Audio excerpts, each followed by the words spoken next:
Good evening, everyone, and welcome to the Centralist. We have some special guests with us tonight. John and Emily Goodwin's with us. Of course, Michael Langley's hanging out with us, and Jay McNichols will be joining us later in the show. We're going to be talking about we're going to be talking about a couple of things, actually. Writers of the Futures, book volume 38 is coming out in a couple of days, and we're going to talk about that. But more importantly, for me, it's more important. The first subject's more important to them, but the second subject's more important to me. We have 5 shows up for Podcast Awards. July 1st, you can start voting. So look, you know the routine from last year. It's going to be vote, vote, vote, vote, vote, vote. It's nonstop. Okay. And I know I was getting emails last year. Stop it, Joey. Stop. No, it's until I know I've won. I want these other guys to win too. I want to win, people. Look, just get your ass over there and vote. It's going to be nonstop. You'll start hearing promos here running in a couple of days. They'll be running all the time on all the shows. It'll be required for all the shows to run them. And they'll all be running the promo, so you'll be hearing us nonstop. And John will come join us a couple times more before we actually get to the finish line and go vote. I mean, they're going to be on the other 2 shows, so it's a different audience for each show you listen to me on. Like, this is a totally different audience than UFO Undercover or Science and Beyond. So check us out. For some reason, this show got left out last year for us doing these kind of shows on it. So go vote. So you get the 5 shows that we're specifically be promoting here. We got obviously the Writers and Illustrators of the Future podcast. That's in the categories of drama and art. And then, well, obviously the Centralists, politics and news. And Joe's dancing over there. UFO Undercover. We'll figure out what the category is before. Yes, sooner or later. Yes. And then that would be helpful. Yes. And then the Outer Realm in the category of society culture. Mm-hmm. And then Chasing Prophecy radio Chasing program? Prophecy made it again. Yes, and that's in this category society and cultures.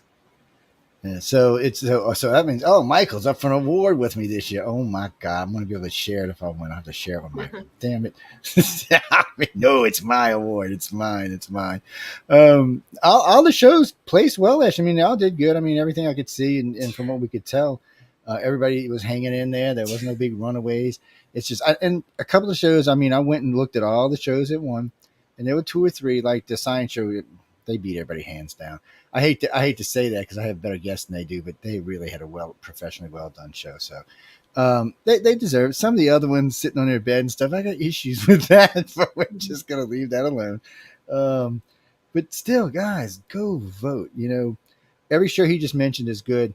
And I heard they may be a late entry coming up. I'm not going to mention it tonight until I know for sure. But somebody told me today they might be sponsoring another show. So when I know that, I'll let everybody know. But still, go vote. This is the People's Choice Podcast Awards. So it's People's Choice. That's how you Google that and you'll find it. And you need to register in order to be able to vote. But voting opens up on July 1. Yeah, all the links will come up on our websites and on our Facebook pages. You'll start seeing them probably over the weekend, and they'll just run up until. Well, they'll be up there until the podcast is over.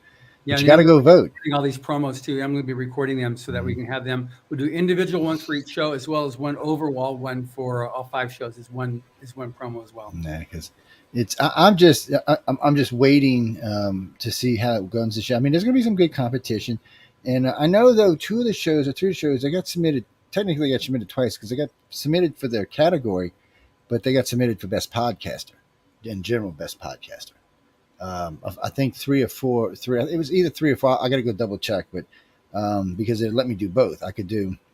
We have a regular category. I put it in because they had a new category about podcasting that I slipped. I know 2 of the shows went into it. Hello, well, speaking of it, hello, Amelia. How you doing? It's she's quiet, which scares me when she's quiet. Wait, where did that come from? I'm sorry, guys. I lost my messenger. I seen something pop up, and I'll look for it in a minute. But guys, I mean, you got to get out there and vote. These new categories that kind of absorbed. Mm-hmm. Yeah, they did change some stuff around, and so you're gonna have to get out there and dig around and see. But if you think that we should be in a different category or in another category, write to me and tell me. I seen that damn Canadian love symbol. Yeah. Amelia and I have an own conversation over here. Oh no, man, a little sign language going on up here. Man, I gotta watch it. No, indeed not. Nobody wants to live with pink shorts. Let's just leave this alone, man. He's scarier than you know who. Shh, no politics, people. Bad. It's but I want to see everybody in there go into categories. If, like I said, if you see something that looks like we should be in it or something you think we missed, let me know. If it's something I agree with, I'll get us in another category. Or if you want to sponsor something, you can do that too. They cost money to move them around. So if you want to sponsor something, that's fine. And you can write to any of us, or you can pop over to the iCar website and make a donation. Just write in for what it's for.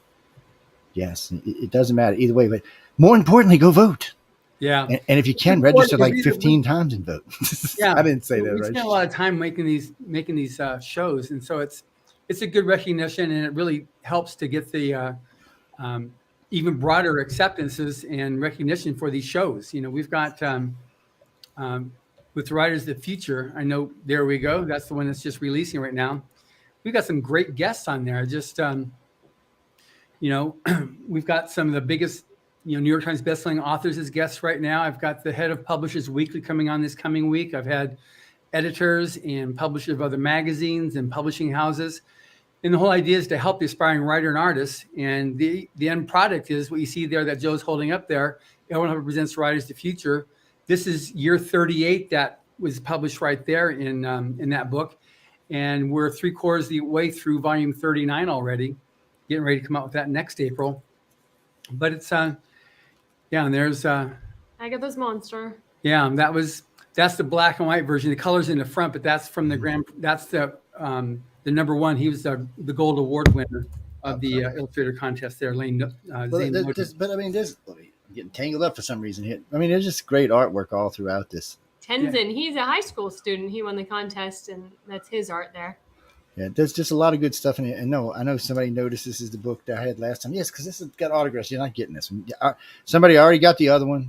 They sent me a case of books, which I don't know if it went out to the library. I'm not going to find out and see. But so that one's already gone. And there's one more. And I don't know what I'm doing with that. And then there's this one that you're never getting your fingers on. See, technically, this one's different. It's autographed from the signing of that night when they did the signing. But then at the gala, I had this one signed again. So it's got double signatures in it. And it's just the way they wrote them different ways in different places. It's really cool. It's unique. Nobody's got one but JoJo Man. Did you already give the other one away? Yeah, the other one I got one left, and I gave the other one away, and she sent me a case. What was it?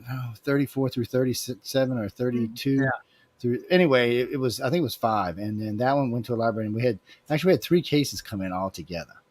That's great. So one's going to the local library in Harrison County. One's going to a school. I think they wanted to go to school in Gulfport. It's in a kind of rough neighborhood, and then there's one that's going into Biloxi. Nice. So that's 3 cases going out. So what is that? How many stories is that? 50, 60 stories?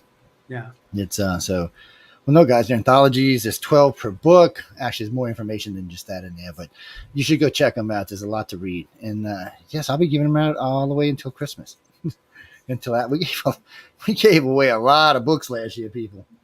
I mean, if I'd have been selling them books, I might have took this year off. That's how many books we gave away last year. I'm just being honest about it. But when's it coming out? It's 28th. Just a couple days. Tuesday. Yeah, 4 days. Tuesday is the official release. The ebook was on an exclusive on Amazon, but the actual paperback book, the one that you're holding, that one comes out on the 28th, this coming Tuesday. So, man, how do you get these in a hardcover? We don't have them hardcover. We just have that one here like that. Oh man, I got this thing for hardcover books. I don't know. It's a weird thing. What can I tell you? No, it's a thing, people. Totally legitimate. We got Jay just signed in here. Hey, Jay. Yeah, that's Jay McNichols. Jay, that's John and Emily.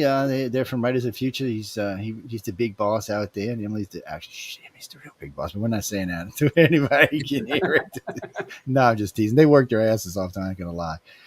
When I'm out there, it's just this time I was out a little earlier, so I actually got to see Emily for a day or two. But after that, she was like the phantom. Which yeah. I got to send y'all those pictures. I got some really good ones of y'all running around. I gave John the best one I had of him already, but yeah, it's I said, here you go. Here's your new profile pic, bud. You're looking good. It's but everybody was a lot of fun this year too. It's always a lot of work, but everybody's a lot of fun. I still haven't got through torturing your staff yet, but I'm getting You'll get slowly but surely. I'm getting there. You're doing great getting all the winners and judges though, because we have But we had winners representing 10 different countries this year. Yes. That was just amazing. We never had that many countries represented from the contest. Since you gave me Carmen to help me out, he's been doing. I've been having him doing all the judges that were there this year, which I think we're at least we're 6. I think we got 2 left if I remember right. I think we got 3 and 3, 3 on the writers and 3 on the illustrators, and then we've had Zane was just on last Wednesday. We've done the 2 big winners, and then I think now we've got like 4 of the quarterly winners left to do. So, and some of these interviews are double interviews because they did interviews with me while I was in LA, but it's just a lot of interviews. So what I decided to do is I'm just going to make one interview page. I'm just going to make an extra page on our website and connect it to our Facebook pages. That way it's all these interviews plus all the ones we did there. Because I am still sorting somehow or another between Jason, Maleva, and myself. I ended up with like 4,000 pictures. Wow. But don't get me wrong, there's a lot of good ones. Poor Jody, I must have got 50, 60 pictures of Jody shoot. Just I guess when her and Tim were out there strutting around, I just got a lot of good pictures. Yeah. And by the way, she was a lot of fun. I didn't know what to expect from her. I mean, I had a lot of fun watching her and Tim. I thought they had good chemistry, and but I didn't know what to expect from her in her interview. That kind of surprised me. She's so smart, and she so likes working with writers, helping us. Oh, we talked about all kind of stuff too. You know how I am. We were all over the place. Yeah. But and then I mean, I'm not kidding you. It was really like let's learn how to write tonight. I mean, I felt like it was like a course or something. And they were just picking her brain all night long and asking all kind of questions. I was like, well, that's fine. Just pick away, people. That's what we're here for. Yeah. But that's also why we have the Writers of the Future online workshop as well. We did it for that exact purpose, which you've I don't know if you've actually finished or not, but you've been. Oh yes. Speaking of that, not to be rude and cut you off. Speaking of that, I see that you have to finish it to see the Orson Scott Card. Yes, that's right. Now come on, now can't I get like a special press pass here or something? Otherwise, you can ask like silly questions that are already covered in the course. Well, I wouldn't ask him any questions. I wouldn't even know what to ask him. I'd be like, no, I'm not quite in that field yet to be asking him any questions. As maybe as a reporter, but not as a student. I'd be like, no, that's okay. But Jody answered a lot of questions. I mean, they, I think it was 20. Gosh, she might have broke a record. It had to be way over 20 questions she took on the show. It was just kind of like nonstop. I was like, well, it happens some nights. You get a lot of questions. But it was cool, and we got to talk about a lot of different subject matter and what she likes to write in and how she likes to write and genre and all that. And so she was good. I had a lot of fun. I had a lot of fun with everything. Todd was fun. Yeah, he was a little insane, but he's fun. And speaking of that, I got his housemate or roommate coming on in a couple of weeks. And what's his first name? Why can't I ever remember that man's first name? Jeff? Yeah. I don't know why. It just poof, and I got a host named Jeff, and it still goes out of my head. But he'll be on in a couple of weeks, and I think we got 2 after that, and then we'll be pretty much caught up on all of that. So then it's torture the staff time. We'll see how that goes. I told Carmen, I said, he said, you're kidding, right? I'm like, no, I'm serious. He's like, oh no, man, you're gonna get me in trouble. I was like, come on, we can do it. I said, most of them will come talk. I said 1 or 2 might be a little resistant, but some of them will come talk.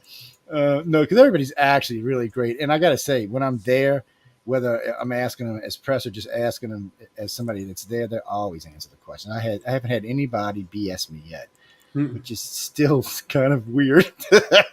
It still feels, when I say that, it still feels, because man, it's weird. I just, it's weird. I'm always expecting to hear some BS coming out of somewhere. It's so we got 4 days, and then the big release is out. Everybody can go get the book. It's gonna be everywhere, right? Amazon, Barnes Nobles, Borders, the whole 9 yards. Well, get not out there and get it anymore because. Oh, that's right. Sorry, people. Books A Million. Yes, they're history now, but Books A Million, Barnes and Noble, and indies all over the place. And they're circulating in Canada as well. And then they can just buy them directly from galaxypress.com too. Absolutely. Yeah, so, absolutely. I would prefer y'all buy them there, but anyway, you can get it. That's fine. I know some of y'all are just Amazon junkies and have to get your Amazon. But if anybody's a fan of science fiction and fantasy, these are the stories. These are the authors who the big names in science fiction and fantasy have selected as the top new names in science fiction and fantasy for the future. So, if you got somebody like Orson Scott Card, author of Ender's Game, Kevin Anderson, who's written a lot of in the Dune universe following Frank Herbert. He used to be a judge, and now his son Brian Herbert writes with Kevin. We got Todd McCaffrey, who followed in the footsteps of his mom, Anne McCaffrey, who was a judge. Yes, Todd's great. Yeah, and there's so many amazing voices for the genre, both in science fiction, writing, and art. You've had Larry Elmore on before. He's the creative genius behind all the artwork of Dungeons and Dragons and Dragonlance. Yes. That's him. So he's one of the instructors. Y'all making me bend up my book here, people. It's I'm gonna show y'all someone in a few minutes, but it's there's a lot of great stuff in it, and it's interesting. And I always get to meet all these people, which is great. There's a lot of talented people there. Mm-hmm. Some are very, very outgoing. Some are very kind of scary. But I was talking with just about Jody. I said, man, pulling an interview out them damn illustrators is like pulling teeth, man. They just don't want to talk. I mean, I'm not kidding you. My longest interview with any illustrator was 30 minutes. The average was like 18. Yeah, now, they communicate with their art. Yeah, well, my shortest with the author was 55. Some of them ran, like when Lazar and we did, I think, an hour 40 minutes. There's a couple of them like that. Like when the year before we did, when Luke and I did, I think it was like an hour 40, hour 50 minutes. So some of them run real long, but all the authors just talk. They just, okay, we're ready. Let's just chat. The illustrators, not so much. But I noticed when you become judges, that changes. Yeah. When they become famous, it changes. Tom and Echo. Oh, Tom and Echo can talk, yes. And what Tom, Echo, and Larry had on at one time, they were great. That was a great interview. That was funny as hell. Yeah. And people, you'd have to go, you'd have to look at the names. Everybody I just mentioned is famous. They all have excellent professional careers. They all have fabulous artwork. We did Echo's Sexy Collection a couple of weeks back, so y'all should go check it out. Woman has talent. What can I tell you? All of them have talent. So far, everybody I've met has been exactly what they said they are. You gotta understand, people. I know y'all hear me say this a lot, but when John approached me with this a few years back, I was like, What? I'm still waiting. I'm telling y'all, they are so nice over at Author Services. I'm waiting for like Frankenstein to come out of the closet and just drag my ass off or something. I'm telling y'all don't understand, man. It's freaking me out. It's they're just everybody's fabulous over there. It's rare you get to meet that many people, and you gotta understand it's like the whirlwind going on when I'm there. This is probably not their normal days, and they're just all like, like, but to get angry as chicks, especially Joni. I don't know how Joni does it. That woman never stops. I asked the last one, I was like you get like a coffee fix or something. I mean, what's going on around here? When we were having dinner the second, I was like, Joni, sit down. Joni, sit down. Joni, sit down. She's like, I'm okay. They work their asses off, people. Well, I know we had a lot of questions come in about this on Wednesday night, and I'll have to say it again. Only way you can go is if you win. Yeah. Yes, I'm sorry, because a couple of people said, "Well, can't I just buy a ticket and come off the?" I'm like, I don't think that's gonna work, man. Jody just started laughing. I was like, no, it doesn't work that way. No, you need to go to writersofthefuture.com, and you can enter either the writer or the illustrator contest there, and it's free to enter, and it's all blind judge. So all those judges, all these famous artists or writers, whatever side contest you're submitting to, they don't even know who's submitting because they never see a name. So that helps to keep it all blind judge. So, and that's how it was originally set up by Warren Hubbard when he created the contest in 1983. And he's endowed it. He passed away in 1986, but he endowed it when he launched it in 1983. And he put in his will to continue funding it. So the hotel's all covered by the contest. Their flights, wherever they are in the world, is covered by the contest. The amazing Gala Award is funded by the contest. And how many Aussies we had last year? How many? Three people. They flew 3 Aussies in. I'm not kidding you, man. They flew in from Australia, and they just didn't leave them in LA. UK. We had some from Spain. We had I think some from Sweden. It was not a one-way ticket, dumbass. Oh man. Speaking of that, I got an Aussie I need to get back in touch with. I want to see how his little vacation whirlwind went. Yeah, Chris. Yes. I know he was. He emailed me afterwards. He apparently went around. He was in Hawaii. Remember, he was going to Hawaii. So he went around and looked at a volcano during the day, and then snuck back over the fence at night. Sounds like Chris. Sounds like Chris, huh? Mhm. He's a bad influence, man. He had the same thing to say about you. Yes, well, I probably have a bad influence, but I call him Mr. Blue Eyes. But y'all have to meet him. He's a nice guy. He's a lot of fun. Yeah. He was last year's winner, right, or year before He was last. the volume 36 grand prize winner. And Great he's a blast. But and that's another thing you find out when you meet these people. Some of them are inverted. I mean, some of them are one in the state of itself. Like the little Spanish girl, when I first got talking to her, she's real quiet, real bouncy. But I started messing with her, started tricking her in a conversation, and she's like, yeah, she got into it after that. She's opened right up. I was like, oh, okay, the real lady's coming out now. Here we go. Yeah. I said, here we go. So everybody was interesting. I had a good time. And it's so many great interviews. I mean, right now, I think there's 50 available or 55 available or something. Yeah. Well, no, there's more than that because of the new set that I'm doing with Carmen. So it's probably more than that now. Right now, guys, you can find a mix between the United Public Radio website and the YouTube site. Has a lot of these on them are available on YouTube. Also, all the Right of the Futures are available on SoundCloud and on YouTube. So you can find them all there as well. There is tons and tons and tons of interviews. And by the way, when I was talking with Jody last week, she's the coordinating judge for Writers of the Future. Right. And she corrected me several times. Joe. No, just teasing. She told me. But she's a coordinating judge. So y'all need to be nice to this lady. Send her chocolate or something. Yes. Maybe buy her something for her cat. No, I'm just teasing people. Don't get me in trouble. It's she was a blast. I mean, she was a lot of fun to talk to. I didn't realize, though, the tie-in with Anne McCaffrey, and there was things I didn't know about her, which was, I had heard about her for a good chunk of my life. So it's kind of like, okay. Yeah. Live and learn. She was going to go, had a career. She was going to be a singer, a vocalist. And she had a little burn on her vocal cords. And she was told, don't even bother trying. You won't make it. So at that point, she said, okay, then I'll become a writer. Well, she was good. Having your careers. And she loved it. It was one time when we were at Dragon Con and as well at a World Con, we would do our live whenever theater. We'd have our shows that we do, the Pulp Fiction shows, and Anne acted in both of them. She loved it because that was her original dream, was to be an actor on stage. So when she was able to perform on these shows, she just had a blast. She just loved it. Cute. That made me think, Jay, you should tell Jeff to submit his Bigfoot book, man. Oh yeah, it ain't made no money yet, so he can submit it. He's gonna kick my ass for saying He was just complaining about that on the last show, that he doesn't make all that much off of his. Well, you see, if he gets good and he wins at Writers of the Future, he can say, "Hey, look, people, my book was good enough to win at Writers of the Future." Well, you do get paid at Writers of the Future. There's a prize money, $500 to $1,000, plus you get paid pro rates, 8 cents per word, and the grand prize winner gets an additional check of $5,000. So the money's good. That's why Chris said he loved it. He got to go to Hawaii. Yeah, Nothing wrong with that. No, that's how one of our winners from a few years ago, Pat Rothfuss, who's now a major international best-selling fantasy author, he'd been shopping his book around for a couple of years and couldn't anybody interested in it. So someone introduced him to Rise of the Future. He took a chapter and rewrote it as an independent short story, submitted that and won. And then one of our judges, Kevin Anderson, introduced him to his agent who helped him sell it. And the first book hits the New York Times. The second book debuted at #1 on the New York Times. And the third book's going to be coming out in a few months. But it's definitely a way to get introduced. And even now, if you just say you're an honorable mention in Rise of the Future, people are putting it in their press releases and agents will pay attention.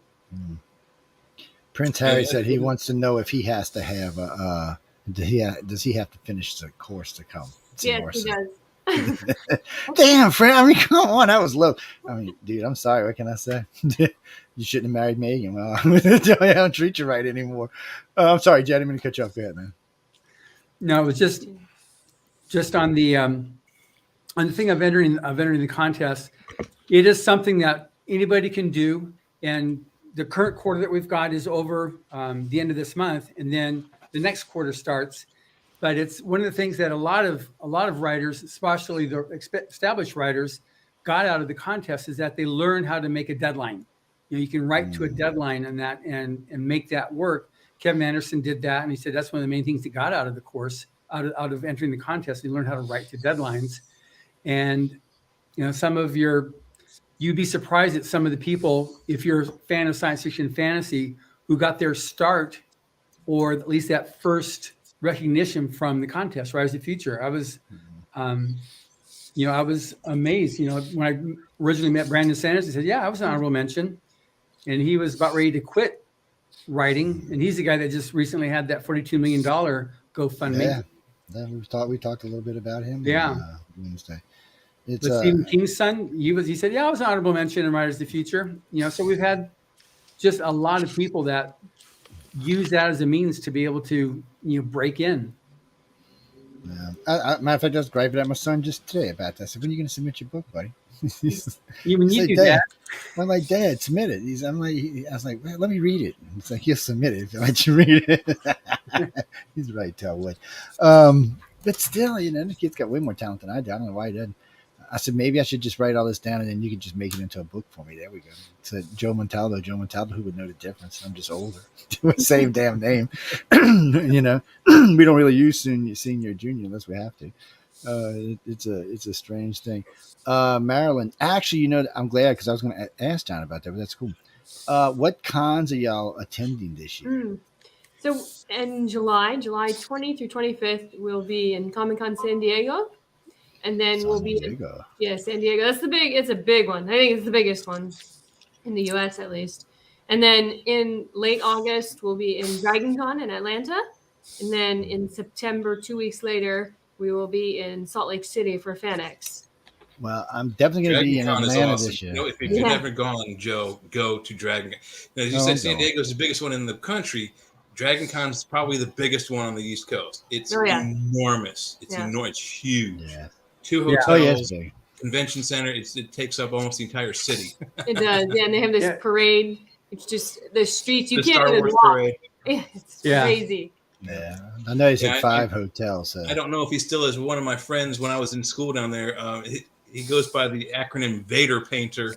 But he used to be a motorcycle body repairman. So gas cans. He painted gas cans, and so he took those techniques and put them onto his Darth Vader costume. So he painted the mask and all the plastic stuff with auto paint. And he's not too tall. I think he's 5'11", and David Prowse was 6'3", but he used to be the host Darth Vader for DragonCon. That's awesome. Years ago, yeah. Oh, that's great. Yeah. Now DragonCon is one of our favorite shows. The CEO of DragonCon, Pat Henry, is a very good friend, and he comes out to the Riders of the Future. He comes to Riders of the Future. He was our keynote speaker about 5 years ago at Riders of the Future. But we have they basically donate a table and a section in the art show where we can feature the winners, and then people can learn more about the contest and enter. And then we have a panel for the illustrator contest. We have a panel for the writer contest. We get extra big space in the expo hall so that we invite past winners, and they give us free pro badges for them. So the past winners can come in, and we set up a space at our booth where they can do autographings of any books that they've published since winning. Yeah. Because they can't always afford to get a booth in places like DragonCon too. There's a waiting list of sometimes several years before you can get in.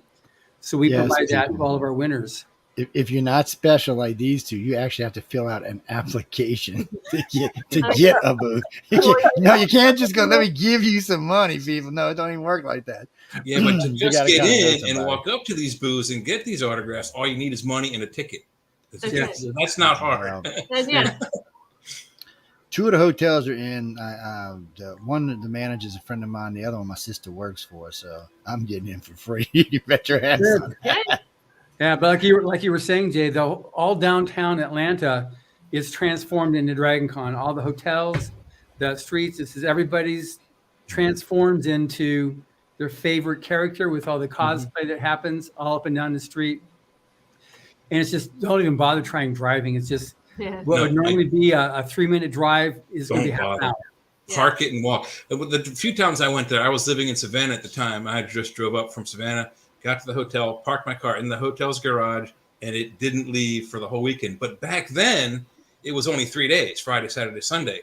It's now, what is it, Monday or Thursday? It's on to 4 days now. So I think it's Thursday to Sunday, or it's Friday to Monday, something like that.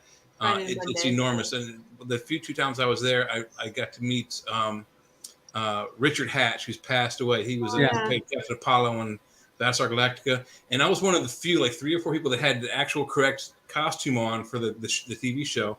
And he asked me and 3 other guys to escort him by laser blaster up to his lecture stand, which was very fun. Oh, Lord. But I met most of the cast. I met the guy who played Boomer, the guy who played BJ, or BoJ rather, and all such very nice people.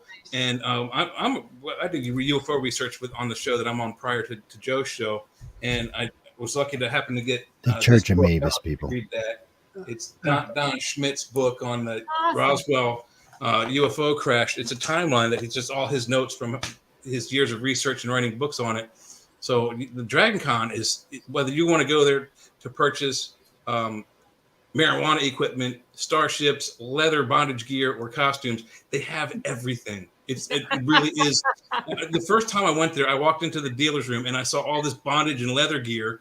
And I was like, my God, I'm not going to this place. And then I turned the corner, and then there's a booth selling, marijuana. And where y'all been hanging out at, John? Whoa. Jay, when were you there? What's the address of this? When were you there last? Probably when Ed was. The last was probably 96 or 98. Yeah, okay. There's a guy named Ed Kramer that was in there, and he was that influence on it. They got rid of him. It's a family event now. It's a family event now. Family event. That's like, yeah, probably got some everybody listen, that is not Dragon Con anymore. Listen.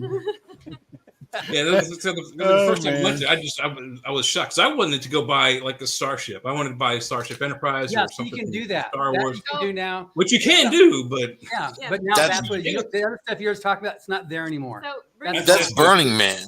It was a literal shock. It really was. There's some Burning Man going on there. I miss everything. This people, come on, I live in New Orleans. Why y'all tell me this? Man, Atlanta's right Joe, up the people street. write about all kinds of stuff. You know what I mean? Top to bottom. I'm just, look, as much as I'm on the radio, somebody says, hey, Joe, what? Come down here. We can watch these people. Never mind. We're not even going to go there. I was an entertainment writer for several years, man, on Long Island, and we wrote about all kinds of stuff. I bet y'all did, too. We wrote about people writing about all kinds of stuff. So, you got to tell, it's a story. You got to tell the story, man. Janine, that's Church of Mavis. Jay's talking about Jeffrey Pritchett. He hosted the show before us. Yes, Jeffrey is different. How's that? Jeffrey just told a great story. Jeffrey is different. I'm just trying to help everybody understand. I love Jeff. Jeff's been hosting with me for a long time.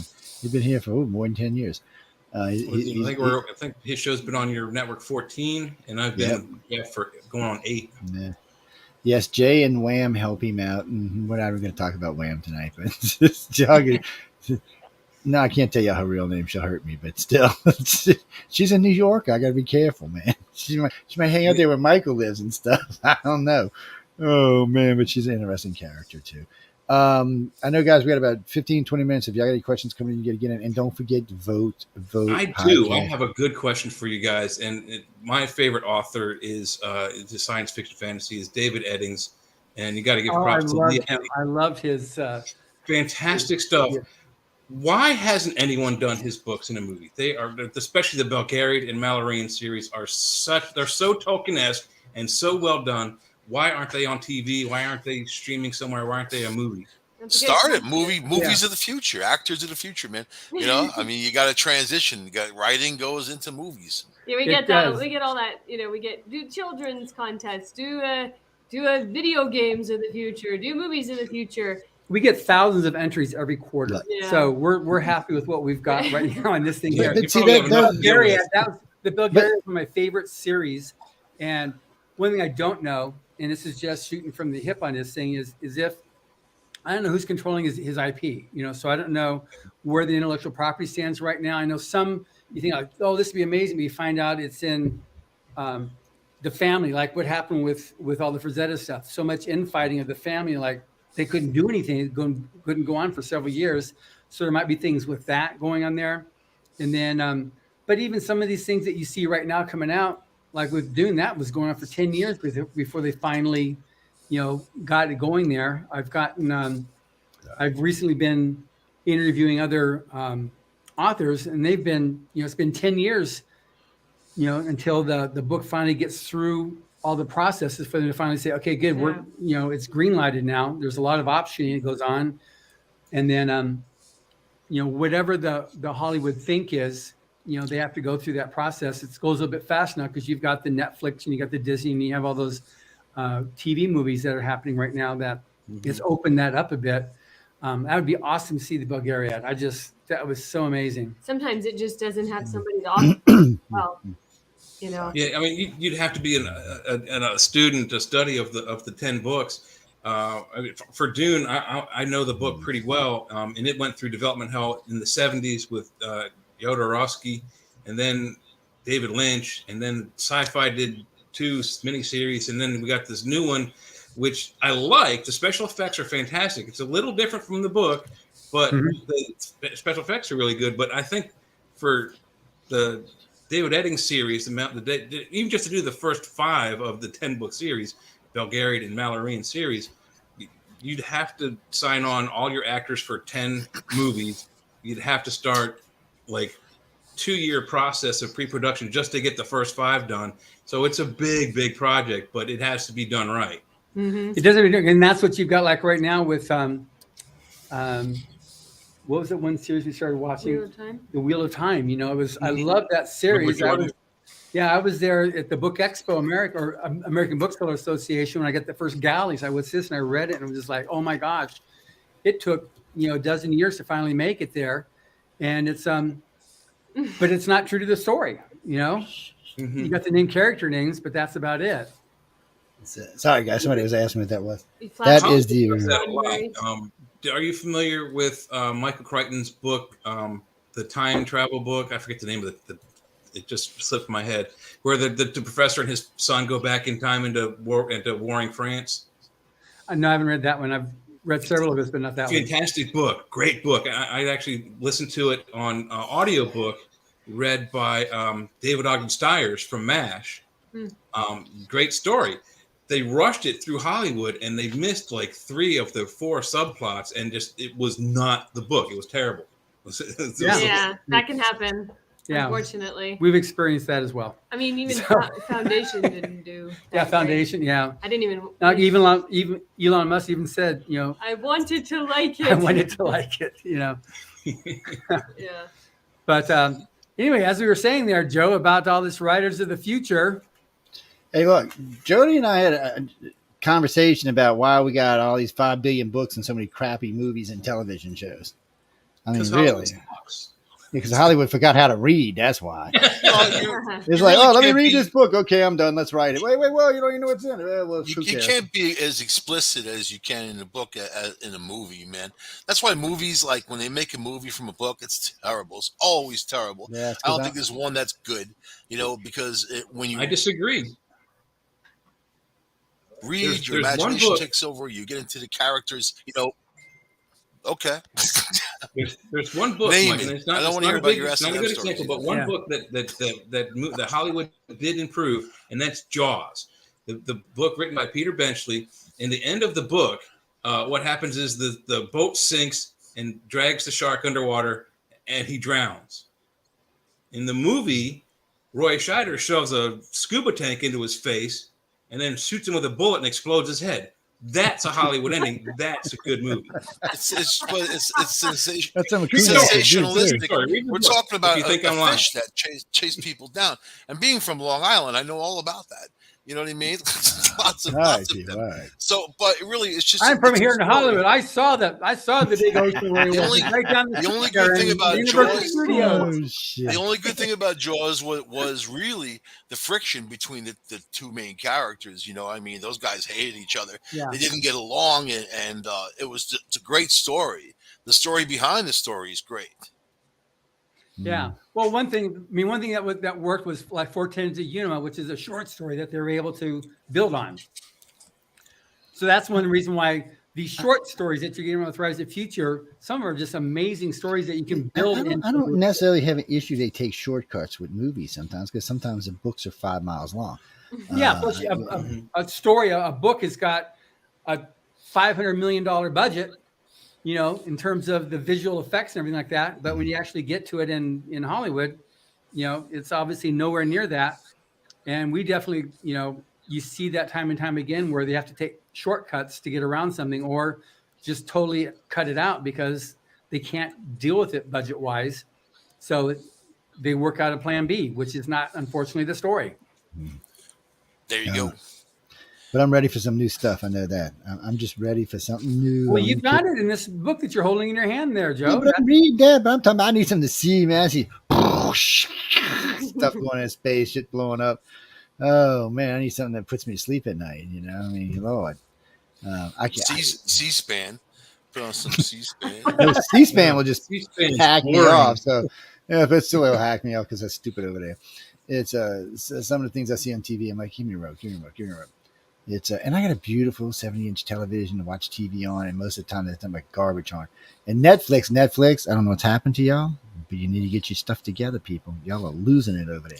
I know you paid all that money out to the Obamas and to the Royals, and you lost your butt off. But come on, because they were unique in the beginning. Now they're not. And they had to give up all their Star Trek product back to. Oh, that's true. They had to give up. They had to give up Marvel, Star Trek. They had to give up a lot, and then so Obi-Wan. Have y'all seen Obi-Wan before we go? Yes. No spoilers. I haven't seen the last one yet. It's still in my queue. It's a good show. Also, like with that's Amazon, Obi-Wan. Emily is Obi-Wan. Amazon, Mandalorian. Amazon gives you the option to like. Mandalorian was good. Yes, it's good. Yeah, Amazon gives you the option to like at least buy movies too. You know what I'm saying? Yeah. Some are free, some you have to buy. But yeah, Netflix. The Mandalorian's good. The Book of Boba Fett, not so much. It's I liked it. No, it's not that I didn't like it. I just felt it was. Plus, they only gave you 5 episodes, 6 episodes. Well, yeah. Plus, it was. And when did it come? It came right at the tail end of Mandalorian. So of course you had higher expectations. Same thing happened with The Hobbit and The Lord of the Rings. This is intentional with Disney. The Rings. You go and you see The Hobbit. It doesn't have the same feel because it's not as epic. You know, you got the Lord of the Rings. Because Lord of the Rings was badass and The Hobbit was boring. That's why. The Hobbit was like 12. Okay, it's a simple thing, man. One was badass, one was boring. You just got to get past this. This is how it works. But The Hobbit was good. When I read them in the military, it was different. I read The Hobbit first. He did a really good job. I like all 3 of them. Well, I like all of them. Welcome everybody to Book and Movie Review Night. As long as we're not talking about that other UK woman, we're okay.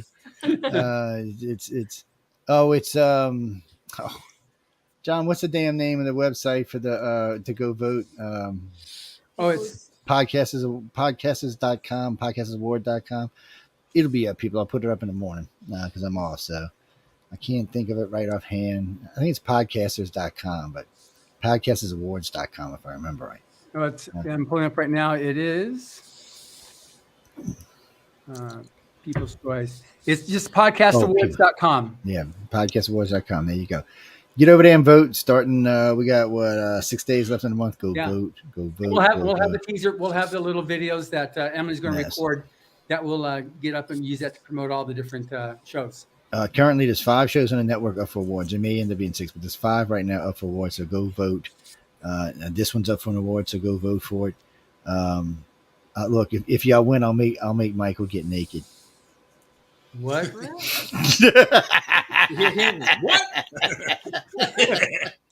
Joe's got some stuff on his mind.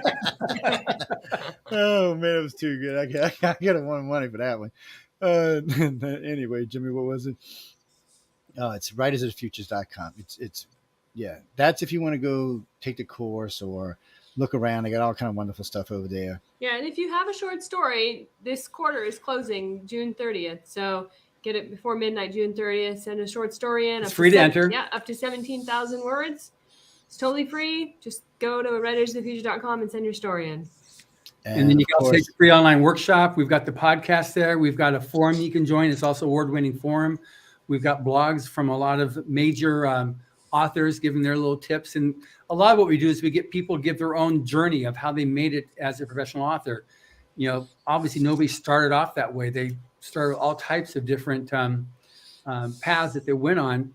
And it's just a matter of wherever you're at, if you really want to become a writer or an artist, we provide little tips for you on how to be able to do that and how the people have done it successfully. And we try to have we've got like 170 episodes now up there, and each one of them are major names in science fiction and fantasy, writing, illustration, or in publishing, and somebody's going to align with what your own personal story is. That you can find something that applies to you. Like, okay, that's like me. I can do that.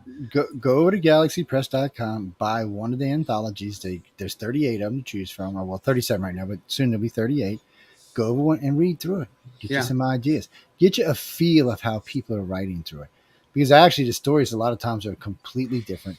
They put them in the book in a nice order, but still a lot of them are just not, they're just opposites of other stories.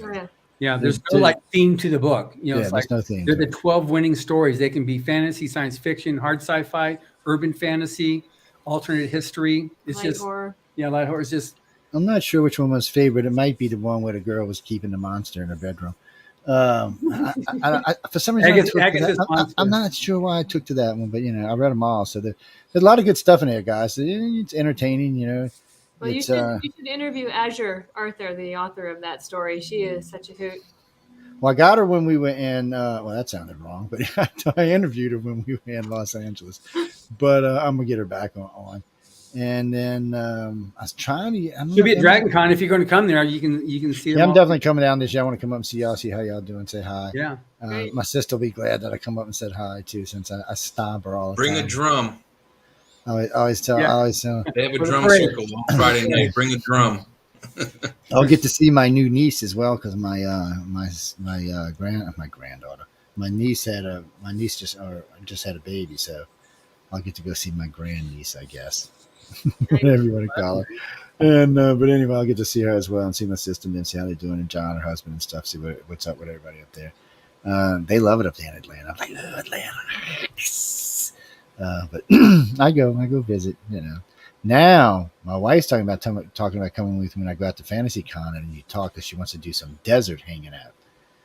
She's been. We a couple of years back. I took her out. We were going to speak. It was in Laughlin, Nevada. And we took the Interstate 20 and took some detours up into the high desert, which was just stunning. So I told her I wanted to go to FanX this year in Utah because I was talking with I can't think of his name, but he made it sound pretty appealing. So I said, I might go up, and I said, if you want to come, just you can hop in and ride up. You like going through the desert. We won't have to fly. We can take the car or rent one. We'll probably rent an SUV and take it up through the mountains and stuff. It's a great ride. I mean, I drove up to Utah. Last time I went to Utah, I drive. That's the beginning of every Death Valley I found them dead in a car story right there. The people from out of town. I heard there's a town called Furnace. Let's go there. Woohoo! I know. Is it really 130 out? No, it must be broken, that thing. Yeah, to get to first, you got to drive to perfection, though. Last time I drove up, I went up to go speak in Utah. We drove through a couple of Indian reservations, drove through the mountains in Colorado. We were all over the place, and got stopped by some local Mounties in Texas because I had New York plates on my car. And he's like, "Oh, what you doing down here, boy? You got some marijuana up in that car?" I'm like, "What are you talking about?" He said, "You New Yorkers?" I said, "Well, give me my driver's license." "Oh, you from Louisiana?" That's how attitude changed. Yeah. I was like, "Look at this book by cover, right?" He said, what you doing with that New York car?" I said, "It's a rental." "Oh, it's a rental." I'm like, "Yeah." "You got a gun?" I said, "Yeah, it's right there." He said, "Can I have it?" I said, "Yeah, you can look at it." He takes it and he holds it like this. I ain't got it in here. So this is my gun. This is how he's carrying it. It's loaded too. I'm like, dude, what an idiot. State trooper. And boy, he's not inspiring confidence at this point. He comes back, "Well, that gun's legal." I'm like, "Yeah, it belongs to me." If he had shot himself with your gun, man, you'd be going down. Yeah, I'd be in prison right now. You'd be in Texas doing a hard time, cleaning up garbage on the side of the road. I was more worried he was going to drop it and shoot some poor stranger by accident. I was like, God, dude, please. Because it was funny. Last time I got stopped by a cop, he asked me if I had a gun. I said, "Yeah." He says, "It's loaded." I said, "No." He said, "Why do you carry the damn thing?" "I'm not kidding you. It's state troop in Louisiana." Why do you got it if it's not loaded?" I'm thinking, so you don't shoot yourself? I was like, what the hell, man? That's what happens when you live in weird southern places, people. Just be prepared when you come to the South. Again, it is so 4 days and 38 will be coming out. Y'all go check it out and see what's going on. You can pre-order right now, though. You can go to Amazon right now while we're talking. You can click on type Amazon.com and search Writers of Future 38, and you can order your copy right now. You can get the ebook immediately, or on the 28th, the book will ship out. I would suggest going to galaxypress.com because there's more stuff that you can look at. Like Not just the anthologies. There's other things over there that y'all can look at. Which I'm still cranky, even though my partner's going to give me the money for my pad. Yes, People's a Horror Story. These two came down in town. They jinxed me, apparently. And they came down in town, and somehow or another, like $4,000 pad just went fooey.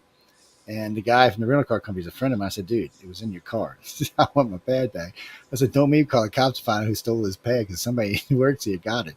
And he whined and moaned and bitched and griped and whined and moaned. So the other day he calls me and said, is this going to affect our friendship? I said, yeah, if you don't get me a pad, it's going to affect that. So he tells me, well, I'll buy you a new Apple. I said, no. You're not going to Apple and buy me a new Apple pad. He said, damn, thing's like $1,800. I said, it's not what you're buying me. I said, I gave him your thing. I said, this is what I want you to replace. He's like, he's still cussing, but he's going to do it. So I don't know if he's going to send me the money. He's going to send me the pad. But I was pissed, man, because I got spoiled to that thing. I was using it a lot. Yeah. I was listening to a lot of there's a lot of stuff in this pad we're talking about. Everything L. Ron Hubbard ever did is on his damn pad. Every fiction story, yeah. Oh yes, and there's lots of stuff to listen to, and you can read it. Just tons of books in there to read, or I should say, ebooks in there. But there's lots of audio in there as well. Matter of fact, I listened to Battlefield Earth off of there. No, Mission Earth wasn't on there. What was Mission Earth? Yeah, it was in there. We get it. Was it? Okay, yeah. Oh, yeah, it was in there. That's right. It was one of the first ones I listened to. Yes, people. That's why I know John. I get little perks here and there, man. I'm telling you guys. Again, though, I know they got to go because we got to get into the news in a little while. But be sure, galaxypress.com. Y'all can go over there, bam, bam, bam. And there's all kind of interesting stuff over there. Where? Wait, what address are you talking about? No, I don't know what you're talking about. No, I'm sorry. I have no idea what address that is. You got writersofthefuture.com. You can go over there. That's where you go take the course. Y'all still got a blog and all over there, right? I haven't been over there. Blog, forum, podcast. Yes. They got a select blog over there if you're really nice to somebody. I'm not going to mention his name, though. So, but matter of fact, I got to tell Carmen, I need to get him back on because this interview got shorted out somewhere along the line one time, like 12 minutes. It was just no audio. We were there. There was just no audio. Wolf Moon. Oh, okay.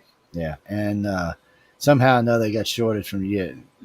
If y'all don't know who he is, I can tell you, go find out. I don't know. I ain't got enough time to explain to you who he is, guys. But remember, it's coming out on 28th, so you can go over and get volume 38.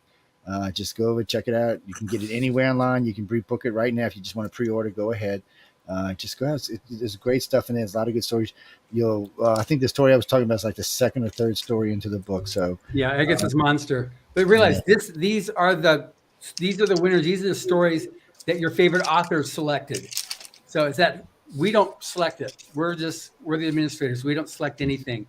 It's the judges. It's these major New York Times bestselling authors. They're the ones that are selecting the stories, and they're the ones that pick the winning stories. Carrie, you're right. John's just there to look pretty. That's all.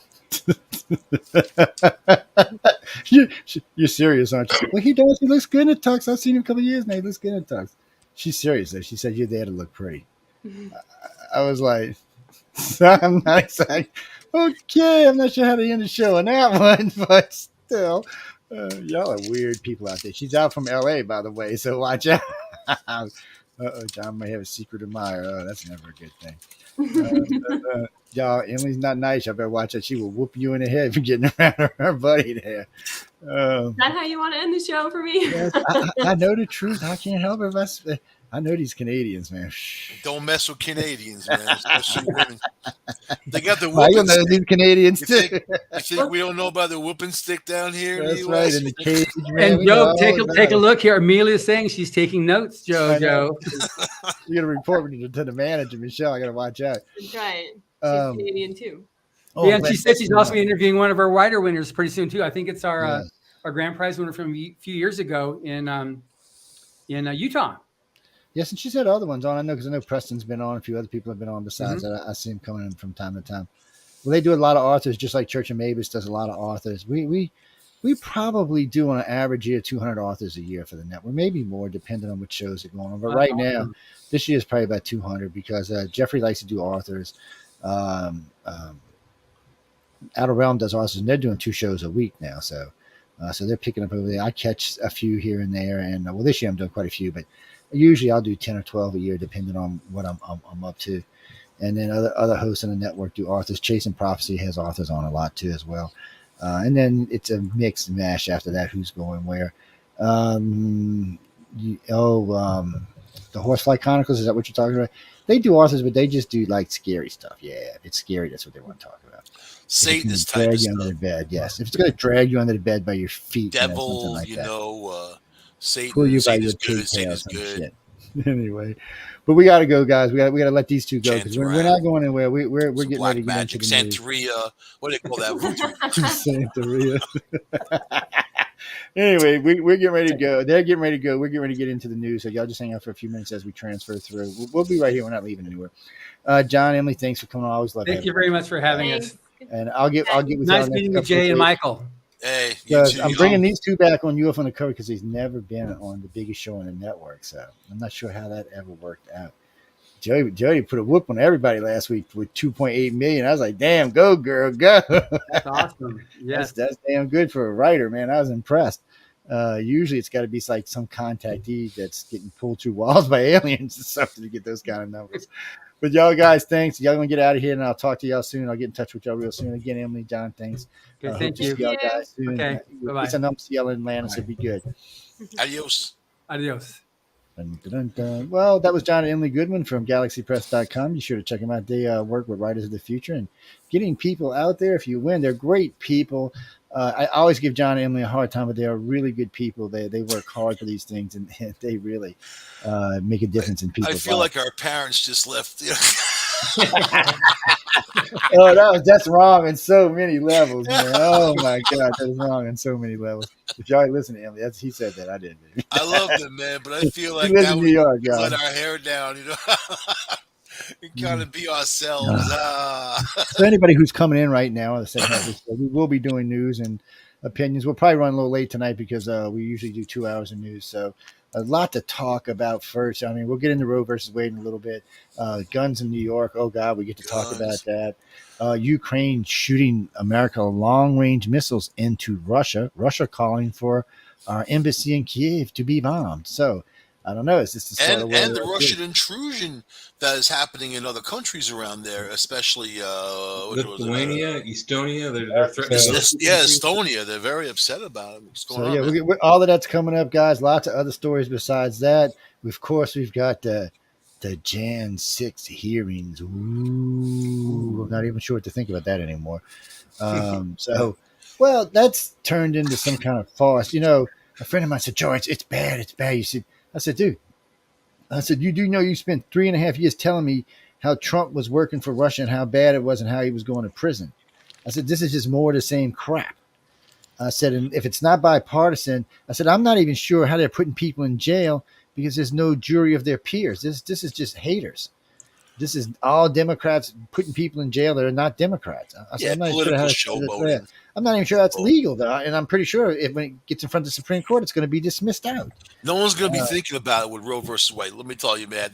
They're all the people who are yelling and screaming. They have a new thing to yell and scream about. I don't even know what they're yelling and screaming about, technically speaking, because it's not like banning abortion in the country, But these people are self-inflicted victims. You know what I mean? Well, I think they got bigger problems. For me, I always thought this is. I know the thing in New York and Roe are big things, and I heard of Biden today. Get out and vote. There's a reason to vote. Yeah, vote. Okay, well, look, Biden, it doesn't matter because come November, gas is going to be $8 a gallon. Hamburger going to be $10 a pound. Nobody's going to give a good you know what. And I said this a million times. Everybody always tells me 75% of people are in for abortion. That's a lie. Let me explain something to you, ladies and gentlemen. If at any point more people were for abortion than against, they would have did a national vote. And this would already be a law that no one could screw with. But they won't put it up for a national vote because it won't win. It's that I hear it all the time. Seeing it 85%, 65%. No, that's all fake bullshit news. You're not going to find, and they always use these little 100 people polls that they took in like Boston Mall somewhere, or they CNN uses a poll. I mean, I don't even know who listens to CNN. You know what? I'm going to give you some sci-fi. You know what this reminds me of? Sure, sci-fi, with Star Trek, right? The Wrath of Khan, and then Trump is Khan, right? And then here he is. He's not even in there, and he launched these missiles. He set off this thing, and then Biden's like Trump, because the Supreme Court, you know what? These things were a long time coming. The gun law, long time coming. You can't restrict, what's the reason you really need to carry and that type of thing. And that's not the Second Amendment. So, but that, and then Roe versus Wade, another thing that was a long time coming. They're not doing anything terrible. They're doing what they should be doing, in my view, anyway.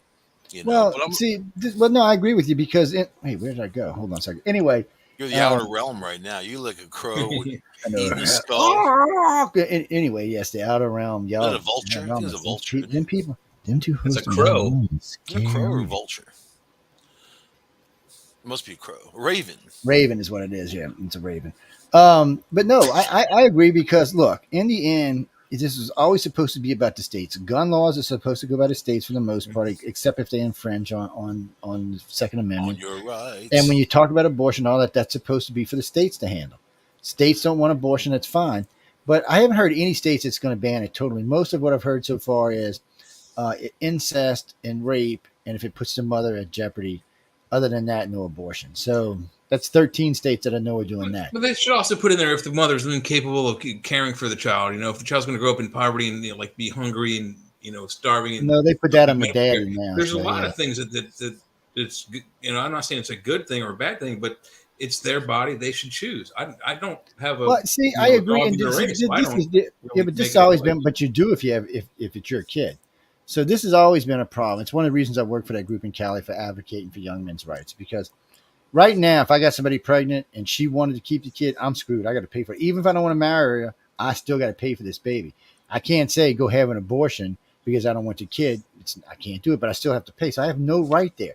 So in the same aspect, if she wants to have an abortion, but I want to keep this kid and raise this kid for the next 40 years of my life, who's wrong here? Yeah, I agree. It's 9 months of her life, but for the next 40 years, it's mine. I'm the one going to be stressing to get the kid. Then you're going I'm back. The one going to be stressing, having heart attacks as I'm raising this kid. So you're going back to the roots of responsibility, and then using birth control and things like that. More controlling your own body, So when they scream, you can't control my body, but they got to be able to control their own body, no matter what. If they don't want the child, I mean, that's a huge issue, man. And then that's the other problem. Who speaks for the fetus? Nobody. Obviously, it has no rights. So because you were ignorant and too lazy to put on a condom or to take a pill, now you want to kill a baby. No, you called J. McNicholas the fetus lawyer. You know what I'm saying? You don't even need a license because there's no such thing. I'm the fetus lawyer. Oh, Lord. Yeah, you're right. They don't have any choice. There's no choice for the unborn. That baby in there. See, I don't think abortion should be outlawed, but I do think men should have more rights in this. Because in the end, I'm the one that's going to pay for the kid if you decide to keep it. And if I want the kid, there should be some kind of recourse. Oh, it's my body. And if I want to kill it, I can. Well, come on now. You're pregnant. If somebody wants to actually take the baby, raise the baby, pay for all the bills, you never have to see the kid again ever. And he's going to go live with his father. And father's going to raise him for the rest of his life. You're hard put to tell me that your body's more important than that. And then let me you're tell you back what. To the roots of family and responsibility. But let me tell you what. The last time I gave a lecture on this, talking about when you look at different communities, you can see who's fragmented and where there's a lot of kids with no fathers. You can see that in a lot of different communities. But let me finish, because when I did this, the first time Stephanie and I did this, and the second time I did a lecture on this. So this is how it went. I'm talking. I said the same exact thing I did here. These women got pissed, and it was mostly women in the room. I said, well, let's stop for a minute, ladies. Let me ask y'all a question. I said, for the moms and the grandmoms or potential moms and grandmoms and great grandmoms in this room, are you okay that they abort your son's baby? And all of them said no. All of them. So all the women who were screaming at me about it's our body turned around and said, oh, hell no, you're not aborting my grandbaby. Bam. That's how fast it changed. Because it becomes different when you make it personal. When abortion is not personal, nobody cares. But when you make it a personal, it's different. So it's a hard thing because 52 million babies. There's no real explanation for why we've killed 52 million babies. Now, how do you can justify that? We might as well be Satan at the rate we're killing babies. $200,000 a year, $150,000 a year, $125,000 a year. I mean, how do you justify those kind of numbers? It's not like, oh, one girl a year is having an abortion. This has become a form of birth control. Yeah, when you hear and we're allowing it. So when you hear some of these women being interviewed and they say how many abortions they've had, 5, 12, 6, 15, 20, I mean, you know, it comes down to responsibility. And and a friend of mine, she had 3 in Louisiana, which is the maximum you have. You know what she did? She flew out to Cali, had 3 more. And they don't even do it because it's supposed to be bad for the body, but still, these women are using it. So my problem's always been, how do you actually regulate this? How can you be fair to everyone? The woman, the baby, and the father. How can you be fair to everyone? And there's just no way. Not to have abortions, just no way to be fair. There's just no way. Somebody has to be. So what happens is the mom puts herself above the baby and the father. So she's now up above everybody else. That's not how our country works. It's not supposed to work that way. And also, is it healthcare? Should taxpayers foot the? I think taxpayers should foot the bill if it's inside there's a lot system. Of things I think in some places they are. In certain places, the taxpayers are paying for those clinics. Oh yeah, Planned we always pay for. Not paying for everything, but tax money is going into them. And then the one thing you don't ever usually see is they don't usually interview those women who had a negative experience after the abortion. I've never seen any of those interviews. Have you guys? Yeah, and there's lots of. No, I've seen a couple, but they don't want them out because they're horrible, or when something goes wrong or something like that. Mm-hmm. I remember one lady was telling me, Stephanie and I had interviewed, and she said, "I didn't realize they sucked it out in pieces while it was still alive. It freaked her out. Last I talked to her, she still has nightmares about it. So, but they don't want to talk about that kind of stuff. They don't. There's lots of ways. In case you haven't noticed, ladies and gentlemen, there's lots of ways to abort a baby, and a lot of different ways are used, and none of them seem to be very pleasant to the fetus. Joe, it's like what you said to me the other day, that these pro-choice women, no one wants to get them pregnant to begin with. That's the freaking truth. Who said that? That's true. It's just yeah. That's like I want to know who married Chuck Schumer. That just scares the hell out of me. Makes somebody even do that. It's Well, no, people. These are tough. These are tough things. So what it comes down to is, all right, abortions will never be illegal in the United States. They may be illegal in the heartland and the South, but they will not be out on the East Coast or the West Coast. So there will always be a recourse. Yeah, it will suck if you have to get up in a car and drive or take an airplane or whatever. And now there was a question put to me today, and I don't know how this will work. What happens if your state you live in makes it illegal for you to have an abortion? Meaning that if you leave the state and have one and come back, you could be arrested. Yeah, they can't. I don't think they can. Yeah, they can't do that. They already went over that. As long as you're out of your state, if you follow the laws of the state you're in, you're okay. So yeah, that's what I thought. So, but well, no, I don't think they can come after you for that. And besides, just too many like people you can smoke pot in New York. Anywhere you can smoke a cigarette, you can smoke marijuana, right? But in North Carolina, they're gonna haul you away, man, which is crazy, right? But that's the law. That's just the way it goes. It's by the state by state. Well, actually, to pop a question I seen just come across, it's just tough. It's a tough call when it comes to abortion. Let's talk about the real issue. Is that the crazy extremists are going to use this to do violence? They're going to use this to hurt. They're going to try to. Yeah, they're going to try to hurt one of the judges. It's already starting tonight. I mean, they're already amassing and getting together as many mutants as they can to go out there, and then then it'll attract other people. Let's smash into some stores. So the Democrats need to realize this. Democrats, y'all need to realize this. Whether you like Roe versus Wade or not, if one of your followers hurts a Supreme Court judge, your party is done. They're going to have to put those guys in protective custody, man. It will be over with. The whole country will turn on you. You will become the pariah amongst us. Mike Pence went into the witness protection program. He was actually a manager of Hooters in Chicago for all this time, man. You know what I mean? They were looking for him, but that's where he was. That's the last place you would look for Mike Pence. Yeah, I heard his wife was the chief waitress. She was the chief waitress. She was. That's right. Oh man, cruise ship pilot talks about her UFO encounter. We'll save that for later. Stephanie, it don't matter where you are on the abortion thing. It's done. It's over. So how about this? I'm going to throw this at you. Should Ruth Ginsburg have retired under Obama and he could have appointed a Democrat who was younger? Because Trump appointed young people who are going to be there like the Pope. They're going to be there forever, man. Yeah.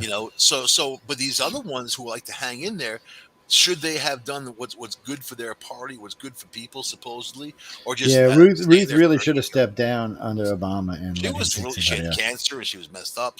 She was sick. But everybody loved her. The party didn't want her to go. They thought she was great. She was a great lawmaker. And, I don't like Raymond either. She reminded me of the sex doctor lady. What was her name? Ruth Ginsburg. Ruth Ginsburg. Yeah, what was it? That was not her name. What was her name? Dr. Ruth. Yeah, Dr. Ruth. That's who she reminds me of. Yeah, Dr. Ruth. Ruth Ginsburg reminds you of Dr. Ruth. About the same height, same ugliness. I want to know what kind of marijuana you got, man.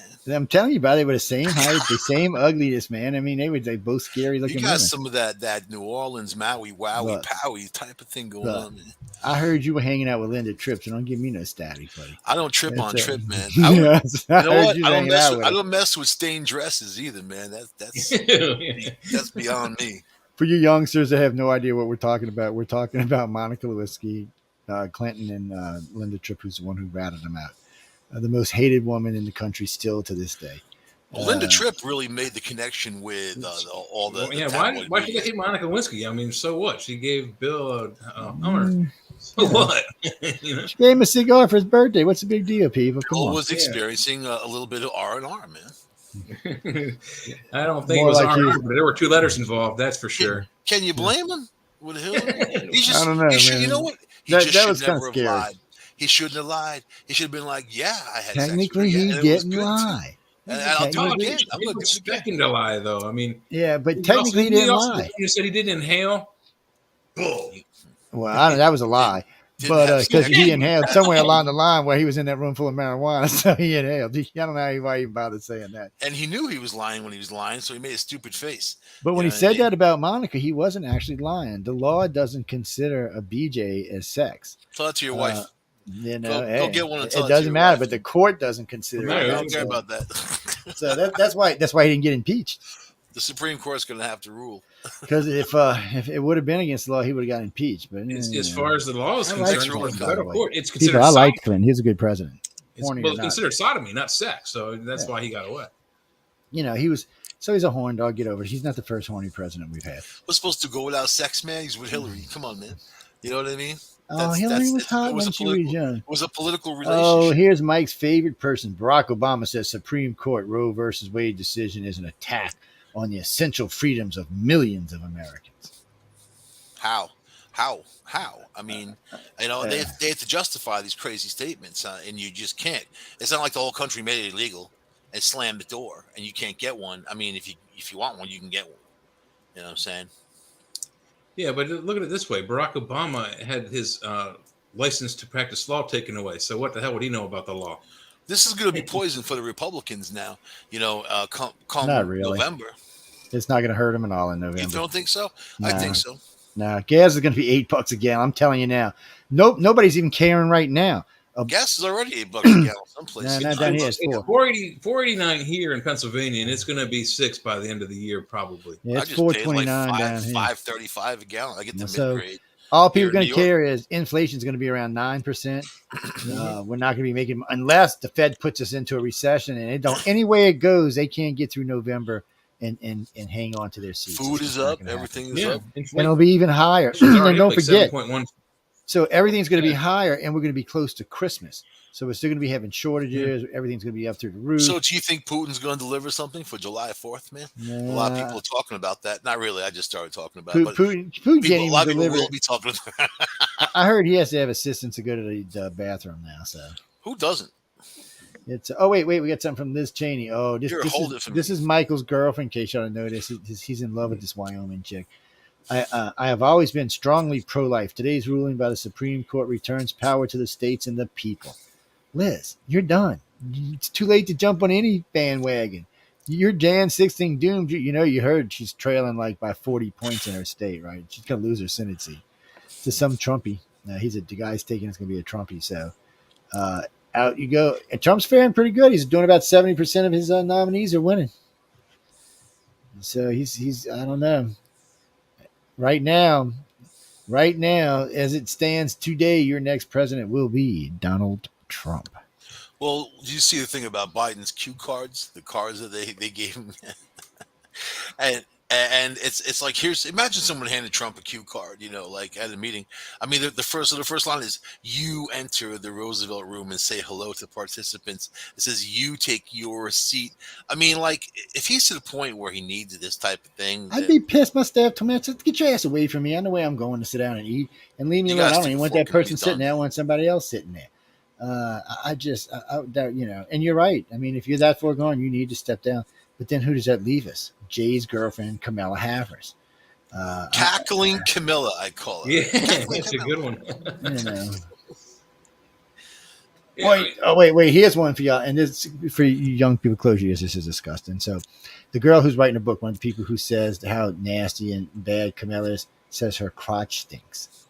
She said anytime she goes in her office, it smells like raunchy crotch. I was like, get the hell out of here. This was the lady who was her number one for a year, who's now writing a book about how much of a C woman that Kamala Harris is. And then they've been breaking it out. Yeah, they were breaking it out. I wouldn't, you know what? That's just sinking to new lows that people don't need to go. And so they've already gone there, my friend. They ain't nowhere to worry about that. They've gone there and gone on past there. The Democrat Party is sunk so low now, I'm not even sure if they can even attempt to pull. You can make that case for other people. Yeah. Well, I think that they have so many problems. Is that there's no other parties. If there were, people would be jumping ship and leaving.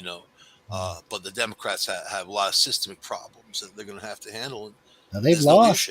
They've lost, I think 17% of their party, so they're in trouble. They have no leadership. These old skeletons have been in charge, like Nancy Pelosi and whatever. These people are aged. They're leaving. They're leaving because they have to leave. So right now, as it stands right now, and they already showed the Vegas line since the Wade versus Roe come out, they still got the Republicans winning in a massive landslide, taking anywhere from 40 to 70 House seats and up to as much as 10 Senate seats. That's a landslide. That's a 3/4. That means they can impeach anybody who went and throw them out of office. That gives them the vote to do it. And then how this is going to all play out, we'll have to wait and see. I don't think they're going to do quite that well. I just want them to fix things and like just get back to what it was in early 2020 when 93% of people polled. They can't do that until they take the presidency because they're happy about their lives. Energy costs low. We're doing all right, man. You're getting to work. You're doing your thing. You're buying your food and everything that carries that food to you. We're doing all right. Those prices skyrocket like they did under Obama. There was no war under Obama, was there? If there was no huge thing, it was his policies that made those prices spike. Yeah. Oh, so the same thing is happening now. I mean, right now you're paying for gas. It costs more than a gallon of gasoline. And if on average, let's just say someone lives a round trip 30 miles from their gas station, their car does 30 miles to a gallon, and you have to spend $5 to go 30 miles to spend $5 more to get a gallon of milk for your kids. It's ridiculous. And then this idiot this idiot Biden thinks that's successful. What? I don't understand so here's the Business Insider and two other magazines are talking with the head of the DNC. It says Josh, the head of DNC, predicts the overturning of Roe versus Wade will cause a major sorting out across the country, allowing the GOP to extend their strength in the Electoral College. That's how when they tell you the numbers that are 65% are pro, are lies. It's more like 70% against. So this is actually going to help the party. It's not going to hurt them. And more people are going to come out. A lot of these people who were pro-life wouldn't come out and vote. Now they're going to come out and vote. So they're going to see, these abortioners. No, they're not, because they're still going to be pissed at Biden because the economy sucks. So what are you going to do? You're going to vote for Biden and the Democrats because the Republicans got abortions overturned, but you can still get one in your state, or you're going to vote for somebody else because you're paying $8-9 a gallon for gas and $10 a pound for ground meat. Yeah, that's what's going to happen. And unfortunately, the Democrats can't recover from that. And Biden can turn this country around in a year if he just go back to putting all the oil leases back in place. We'll be oil independent in a year. Money will be flowing all over the country. Yep. And the thing about that is one thing you just said is that the right to lifers are going to come out and vote and make a choice. If you have abortion in your state, you have the right to choose to do it or not do it. if your gasoline goes up to $5 a gallon, $6 a gallon, you don't have the right to choose to pay it. Either you pay it or you run out of gas. Yeah. There's no choice there. You don't have a vote on that. Let's talk about wasting power. They always approach like we have to get rid of fossil fuels, but yet we need fossil fuels and we don't have any alternatives. The wind power, not an alternative. And I could read you a story about the wind turbine blades that can't be recycled. They're fiberglass. They're filling up our landfills. They don't know what to do with them.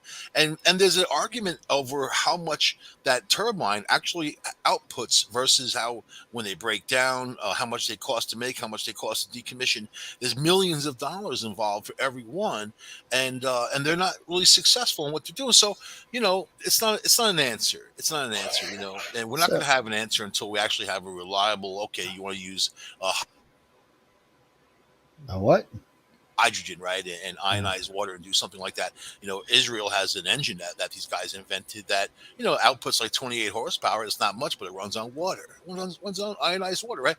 So, but that's the thing. So cars becoming more fuel efficient. What about buying a toaster or a blender? How much with these gluttonous appliances that people use, right? That are all high with the BTUs or all high with the wattage. What about that? And there's areas we can trim, but we're not. And by the way, our infrastructure is falling apart. The power systems are falling apart. They have no new money. They have nothing. Oh, my God! All the money. Again. What are they doing with these trillions of dollars? And what I also found out is that all of these states have held back their COVID money. So they got billions in COVID money and didn't use it for the purpose of COVID-19. And now they're going to be able to use it for what they want. So there's just cash grabs going on that abuse us, So where's the responsibility? That's what I'm saying. I'm checking on something somebody just sent me. That's why I was being quiet. Nude pictures again? No, so they announced Roe versus Wade today, right? Stock market went straight up. Best day in weeks. Up 832 points. So that tells you right there, the country, again, that's another sign that the country's not anti, they're not pro-abortion. They're anti. And they're not backing down to these bullies who are sitting outside people's homes making threats against them. It is right now, and for sure, New York and D.C. there's marches, and they're saying they're targeting the homes of the justices. So these politicians are saying it's not over. We're coming for you. This is what that one out in California, Oakland, said. Man, she's going off. And whoever heard from her. I mean, these are like the Democrat freaks, right? Like they pull them out when they need them, and they lie and they just cheat and they're horrible people, and then they go away again. You know what I mean? So and that's like Adam Schiff. Adam Schiff comes out, there he is. He says all this crazy crap. It's not true or anything. Then he goes away. But he poisoned people's minds. But what are you going to do about the Supreme Court? Chuck Schumer screaming for their heads, really? That they're going to go after them, and what are they going to do? They're threatening our Supreme Court. They're threatening our justice system. Yeah, I don't know what they're going to do about that. I think they're not going to stop there either. They're not going to stop at the justice either. They're going to protest and threaten people going in for abortions and threaten the doctors and the nursing staff, which they've been doing for decade after decade after decade. Yeah, they've been doing that for forever. Every abortion clinic that was open in Louisiana, anytime there'd be people out there protesting all day long. Almost every day of the week, yeah. They were there every day of the week, rain, sun. They didn't care. They were there. But the Democrats don't see a problem with their own people threatening and intimidating our Supreme Court justices. They don't have a problem with that. And that's the biggest issue right there, is that's what they do. They turn a blind eye when it's them, but when it's everything that they take an oath of office. They take an oath of office to represent people. That's not representing people. Yeah, nobody's representing. Oh, here we go again. Joe Biden's presidency is failing, and Americans are hurting because of it. USA Today. They're not even carrying Roe versus Wade. That's how bad the economy is. They're running this story. And they're not the only ones. As I've been flipping through the news, Roe versus Wade is everywhere, but it's not the top. It's not even the top story. Whatever we are, 8 hours later. Americans are pissed, and they're going to be the ones that'll be pissed about that will be pissed. But more right now, more Americans are pissed because they can't feed their kids. They're worried about their job. Now they're talking about recession with unemployment back around 10 to 14%. I mean, the Americans are tired of this. We Man, we had 3 years of great economy. We were booming. We were running. Freaking COVID Joe, came around and screwed everything up there. There's a tipping point that's happening here. People have had enough, and now you start to see that the right side fighting back and pushing back, and now people are seeing that momentum. This is going to carry a long way, but it's going to end up nasty in the streets. It's going to end up people are just so heated, and also reacting like just shooting some people for no reason or stabbing people for no reason. They're driving into people for no reason. Yeah. There's all that. So this is gonna political. They're weaponizing the politics, and it's gonna hurt innocent plain old people. Nancy Pelosi's safe. All these other people are safe. Well, maybe not. But here's Here are you making threats, Joe? Hey, Jay, you just heard Joe threaten Nancy Pelosi. No, man. Nancy. You know what? Nancy, I want nothing to do with that. Right? Nancy gives us donation. She loves us. Wrestling star Giselle Shaw comes out as transgender. It's my journey. So this is another one of these. Wants to be a woman, looks like a woman, but wants to wrestle as a woman with a man's body. I'm like, come on. It's just not fair. Kick her in the nuts and throw her over the ropes. That's a nut grabbing experience. You want to take down a male wrestler. I think this is one way to do it. Chinese probing something. Yeah, Chinese are always probing something. So Russian lawmaker call. Here we go again. Russian lawmakers call for airstrikes on U.S. embassy. Okay, that's a good one. When did that happen? Well, that's going on right now. Russian lawmakers calling for airstrikes on U.S. embassy Kiev. They want revenge for us giving them long-range artillery. They finally got their artillery so they can shoot. They're not using. When they're talking about artillery, they're not talking like the howitzers. They're talking about these fucking little rockets. You notice the media is trying to black out a lot of stuff with Ukraine. They dropped a lot of the stories that they don't want to talk about it no more. Yeah, they don't care about that. People are bored.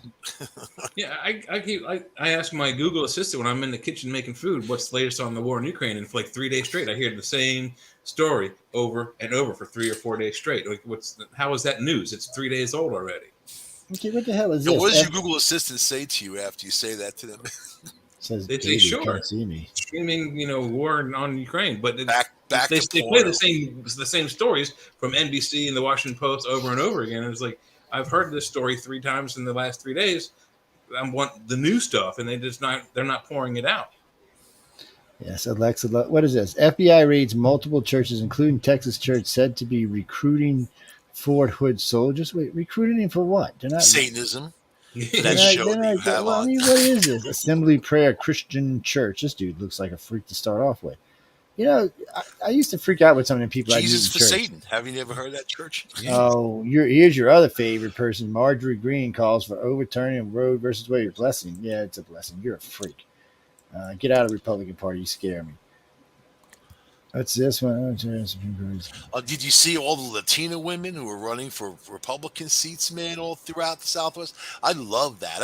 They, the Latino community needs that representation, and they've been underrepresented. You got this Democrats. They just play to the group. You know what they do? They don't understand the problems in certain communities. If you don't understand it, you're not going to fix it.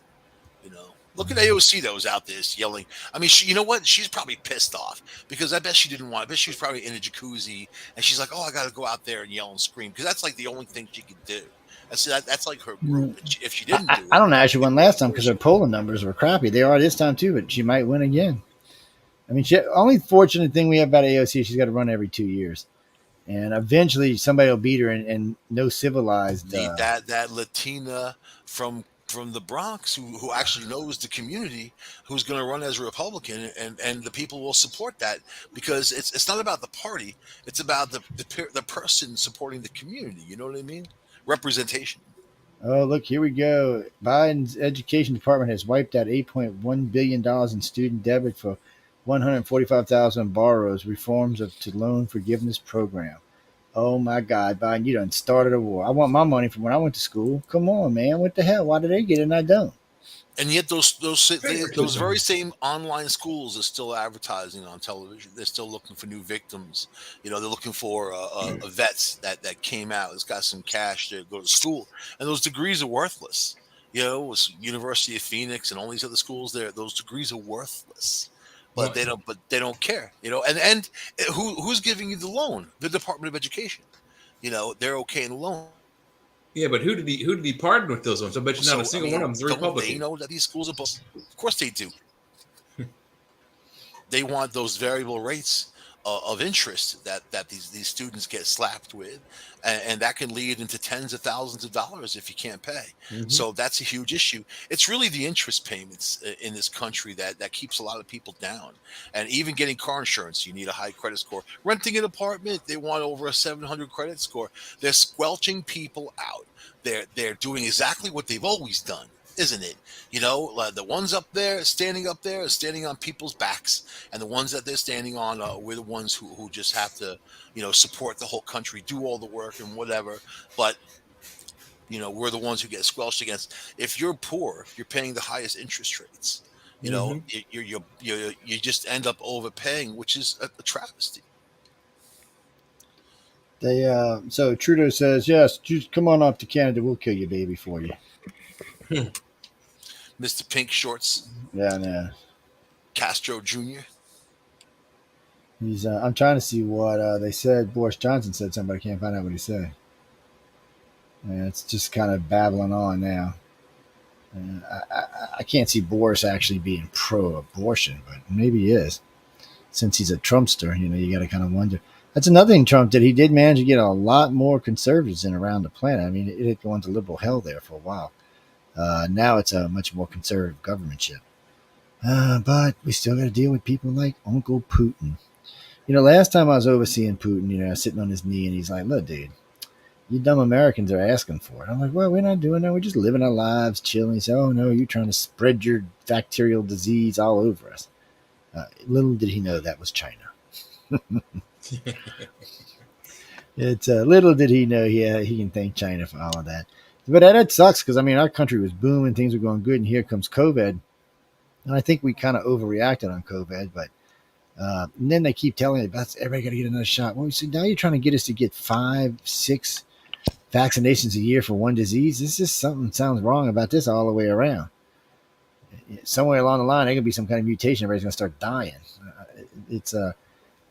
I've just never heard how that could possibly be good. And when I asked my own doctors, they're like, no, you shouldn't be getting 6 shots a year. I said, well, so far that's where we're at. I think we're at either 5 or 6 for Pfizer now. There's the original 2, and then there's been 4 boosters. Yeah, so 6.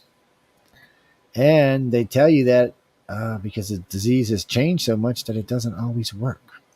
I don't know. Where is the rhetoric that the shot works? I mean, it can't be one or the other. And then the CDC came out and said that the shot is actually making it worse because it's causing it to mutate. So the same people tell you take the shot are also telling you the shot's part of the problem. But you know what I haven't seen is Fauci. Where's Fauci? Michael, have you hidden Fauci in your drawers?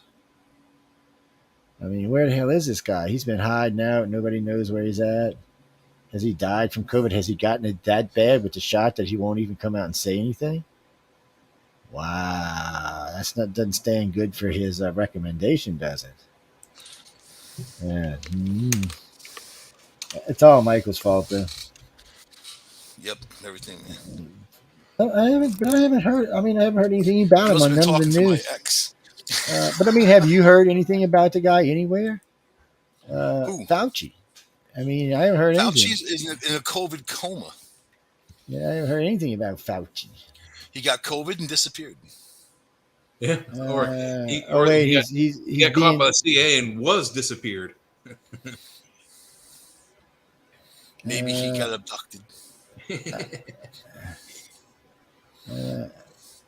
I don't know. There's so much. He's got so much garbage stuff written about this guy. You never know. No, he's really sick with COVID. He's really because he has all the booster shots, whatever. He's an old man. COVID. I talked to a guy today. He lost his mother-in-law. He lost his daughter. This guy's like 65 years old. He lost people. His daughter who's in her 50s. Man, COVID's COVID. Fauci could die for COVID. Anybody can. I know that Justin Trudeau got COVID, and then he went out to the Philippines 2 days later. So they don't follow their own rules even. They don't follow their own rules because they don't have to.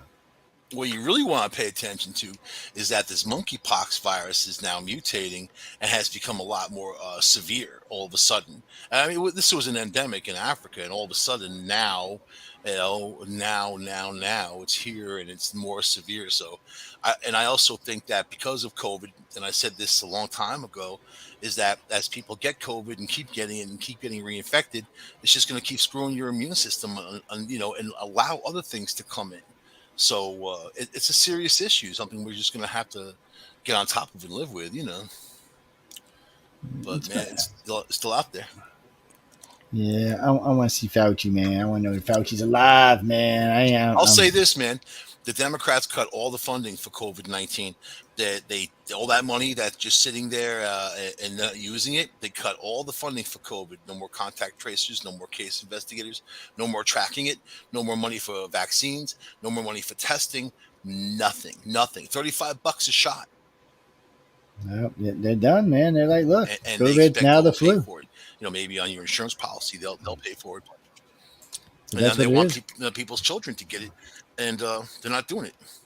No, people aren't giving it to their Flu. kids. Yeah, because the flu's a whole different animal. Yeah, but I mean, that's how they're going to treat it now, as a flu. They're just going to. They're trying to treat it as an endemic, but how do you do that with something that is not just morphing and changing, but doing it so dramatically where it's affecting different organs in your bodies? It's SARS-CoV-2. It's a SARS virus, so it's a respiratory syndrome. Yeah, but now they're saying that but now it's giving people encephalopathy, brain swelling, heart swelling, kidneys. It's going after other organs. So this was a weapon, no doubt. All the people that want to say whatever, man, they're a bunch of liars.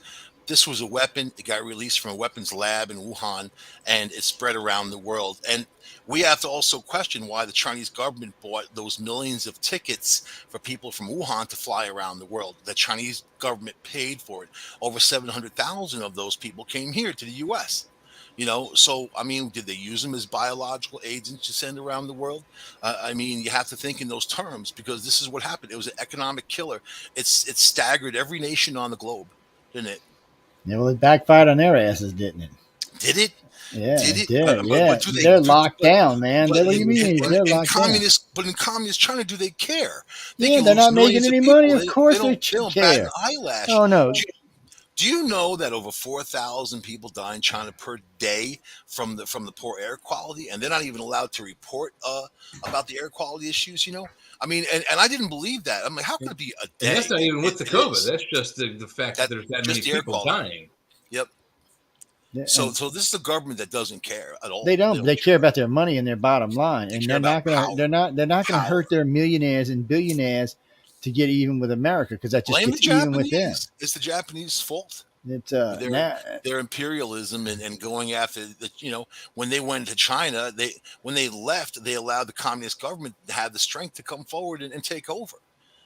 So they didn't leave any kind of a structure in place to keep them out. And that's how the red tide happened, man. It was going communist no matter what, because it was right. No, they weren't. The communists couldn't fight the government that was in the king. They couldn't fight the government that was in China. They couldn't do it. But after the Japanese went there and stomped all of them, then left. Yes, and then Russia went communist, so China didn't have a chance. They were going China. They were going communist. But it's what are you going to do? But they hurt themselves more than they hurt us. I mean, they haven't. Shanghai's been closed. You know how much money a day they would lose in having Shanghai closed? And but it's more dangerous than that for China, because now, like Elon Musk said, he's had to source out for different countries now. So now he's not going to honor his contracts with Shanghai anymore. He's found other places to get his product. Not just him, lots of other people are now going back to Japan and Taiwan and the Philippines. So all these countries are going to get rich because China. Elon's not buying his China white from Singapore anymore. Is that what you're saying? No, he's not buying his lithium from China anymore. Probably get it from Afghanistan now. But that's one more than that. There's always Colombian whites. All these companies are going to. All these companies that were buying billions and trillions of dollars from China. At this rate, China will be a third world country. Spanish reds, Colombian whites. Less than that. No, we're not worried about that. We worry about where China is going. Colombia can get wiped off. Colombia, matter of fact, said they want to normalize relations with the U.S. today. My fortune cookie said you're screwed, and I tend to believe it. They want to normalize relations with the United States. They said they're tired of being out on the cold side. And so, it's weird though. So China, Russia, Brazil, India, and I forgot the other country that got together and met for their own little pact. Because China's got to do something. China's bankrupt. If China don't do anything, they're bankrupt this year. They're done. They're over with. In a surprise move, China asked to join NATO. Yeah. No, but what's funny about that? The Jordan King says that they can do NATO in the Middle East with 5 countries. So that's just scary for everybody out there if NATO ends up smack in the middle of the Middle East. Well, you know what? All the problems are like Biden's whole thing with Iran and making deals with them has pissed off the Saudis. That's why the Saudis don't want to talk to him. They don't want to sit down with him because the Iran was their mortal enemy.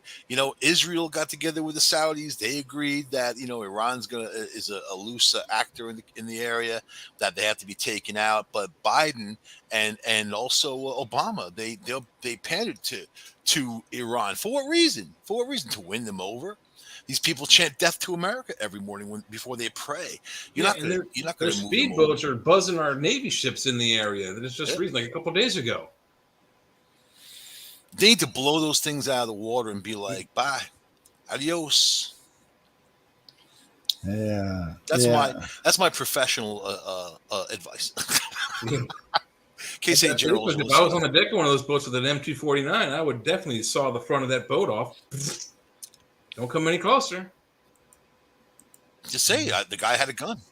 Mm-hmm. Yeah, well, I'm sure they had guns on the boat too, but they don't shoot. They didn't shoot a warning shot across the bow. I would have shot him across the front of the boat. No, that would be my excuse. To see my warning shot guy would be cross-eyed, so I would put Chester in there. Chester, put a shot over his bow. Okay. It's over his bow, not into it. Oops, Chester's new. We got to save on training. I don't know, man. It's going to come down to World War III. We're already in it, right? I mean, the dominoes are already beginning. Yeah, the dominoes have already fallen. The first ones, and so now in World War III, so somebody drops it. All these other countries want to join NATO now. It's like they're all in, man. But yet, Estonia, you have other countries that Russia's invading their airspace, that someone's going to get shot down. It's going to be bad. Yeah, and news for some reason don't report any. So here y'all go. Let's do. What's his motive, man? Try to figure out the brain of Putin. He just declared he was Peter the Great. Yeah, this is because Putin is whack. There's nothing other reason for this than Putin's whack.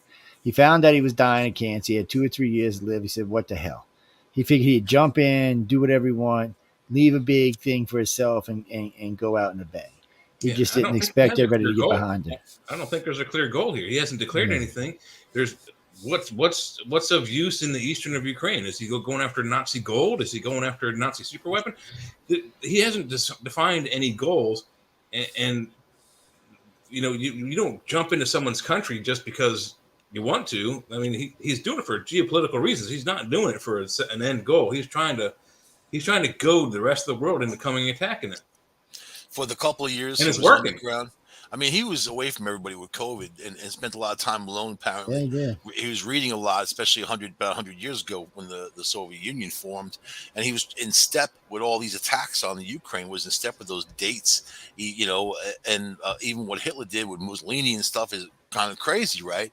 But that's what he's doing. And think about it. He spent a lot of time with relics, old Russian relics, things, these old antiques, things that have a lot of energy, man. I don't know. There was something not right about him when he was delivering that speech before he went in. He had his death face on. And when I say that, when a political leader goes in and kills a bunch of people, they change. They physically change, and look the carnage. The carnage was unnecessary, man. And that's on Zelensky too. I'm going to say that, I'm not the one who's going to say, oh, look at the fighting. Yeah, whatever, man. That's where we are right now. But initially, he should have just packed his bags with cash, gotten on his private aircraft, and just been a leader in exile. And none of this would have happened. I mean, the Russians would have rolled in. It would have been a little bit skirmishy, but you wouldn't have had the abject destruction of cities, of people, 2,000-year-old cities, things that just aren't going to ever be replaced. And now, because of what they've done, no one's ever going to forgive them. Never, man. Russia might be done as a country. People are talking about that. I don't know, Mike. If you look at World War I, World War II, Germany started both of those basically, and they've been forgiven since. I don't know anyone on the planet that has any animosity towards the Germans right now, but they started 2 world wars all by themselves. But Hitler's gone. All those guys are gone. They're all dead. They're all history. The governments are different, and Germany government is different. It's not like it was. So Germany in itself is not really Germany like as it was. The whole structure's changed. The whole thing is different. But now Russia, the Russian people don't want this. They don't want this war. But they're stuck. And if Putin's the only dude driving this, which I can't believe he's the only one, that's just mind-boggling. But then again, look at Star Wars, man. All the trouble in the whole universe really is the one family, right? You count it, really. Pretty much.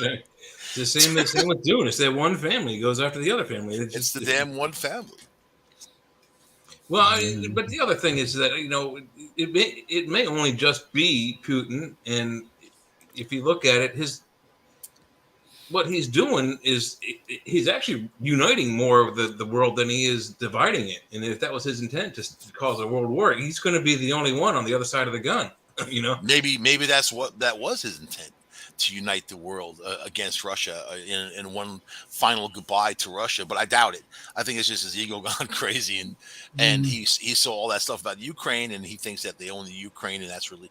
And it's not just the Ukraine. All those countries around there that were part of the Soviet Union. He'd want all of them, so it's not going to stop there, but he's going to stop there.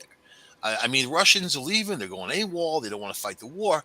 There's so much of just anger in going on with these Russian soldiers. And these guys they're green stick. They're young. They're not really trained. How many generals are dead? Like over 50? I mean, even his Wagner group, which is Putin's private army. These are the mercenaries. These are the big muckety mucks. They wiped out a whole load of them, man. Like that's so. And what does that do to the morale of the regular Russian troops who are sitting there, pooping in a pot, saying with no food to eat, and saying, here's the Wagner who got wiped out, and these guys are special forces. What about us? So. I don't know. It doesn't look good, and it's not going to be good. And now they're getting more. Ukraine's getting more sophisticated weapons that can reach further in. And like those artillery rockets. That so the Russians are kind of they can't reach them. Those artillery rockets can reach the Russians, and the Russians' artillery will fall short shooting back. So they have the advantage of distance. But and we're giving them all that stuff. We're giving them all the training. There's English groups there that are commandos. Yeah. There's American groups there that are commandos.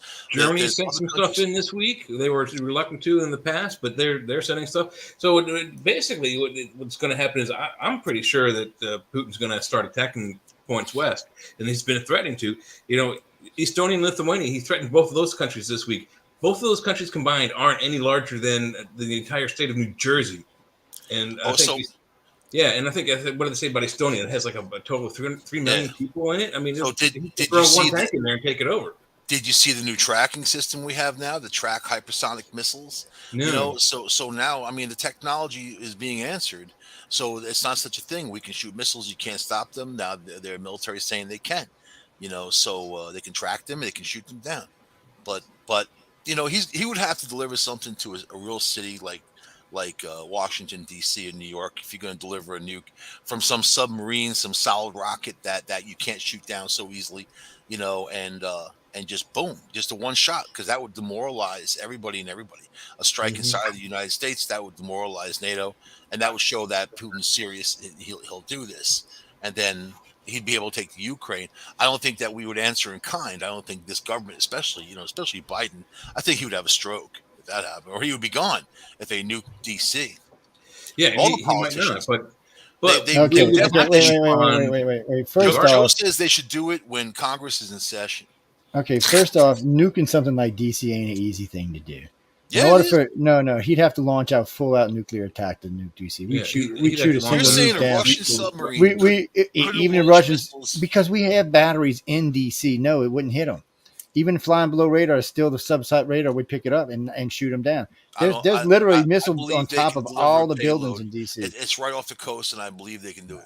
First off, you got to get a submarine to our coast, and Wolfpack's not even going to allow that. They track all nuclear-powered submarines, all nuclear-armed submarines, every day, everywhere. It sounds There's great on paper, but you're not getting to see. No, if a sub even comes into our water, last time we came in, instead of shooting, we just ran into it because we wanted to embarrass the Russians. The time before that in the Gulf, we ran into it. Limit. I mean, they could be out there pretty far. But you're not going to. That's what I'm saying. Our whole coastline has missile batteries on it. It's not like you're just going to come in here unprotected. Plus, we have jets that you can scramble in under 4 minutes. What do you think shot down that TWA Flight 100, man? What do you think shot that down? Of course, it was a missile. Even the air traffic controllers said it was a missile. But that was a missile delivered by a jet. That's a different thing. No, it was a missile that came from the ocean. The people at the beach saw a missile come out of the ocean. But the people on the plane said it was a jet. They're actually dead. No, there are actually people's cell phone messages going to their family. No, they weren't. There was lots of stories about what actually happened. They knew they were shot down, but the jet actually came up on side of them and was doing his wings, trying to say, "Hey, are y'all all right? Can you land the plane?" And nobody would respond. I'm talking about the one. No, you're talking about the one over Pittsburgh, dude. I'm talking about the one that was over Long Island, TWA Flight 100.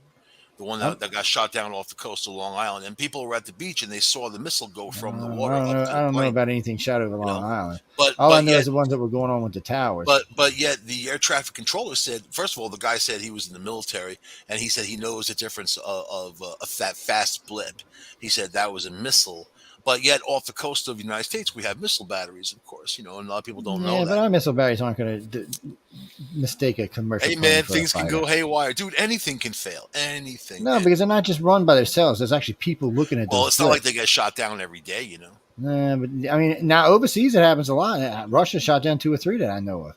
Because Russia panics and they think it's one of our heavy bombers or something when it's just some damn plane flying over their territory. This was some automated system.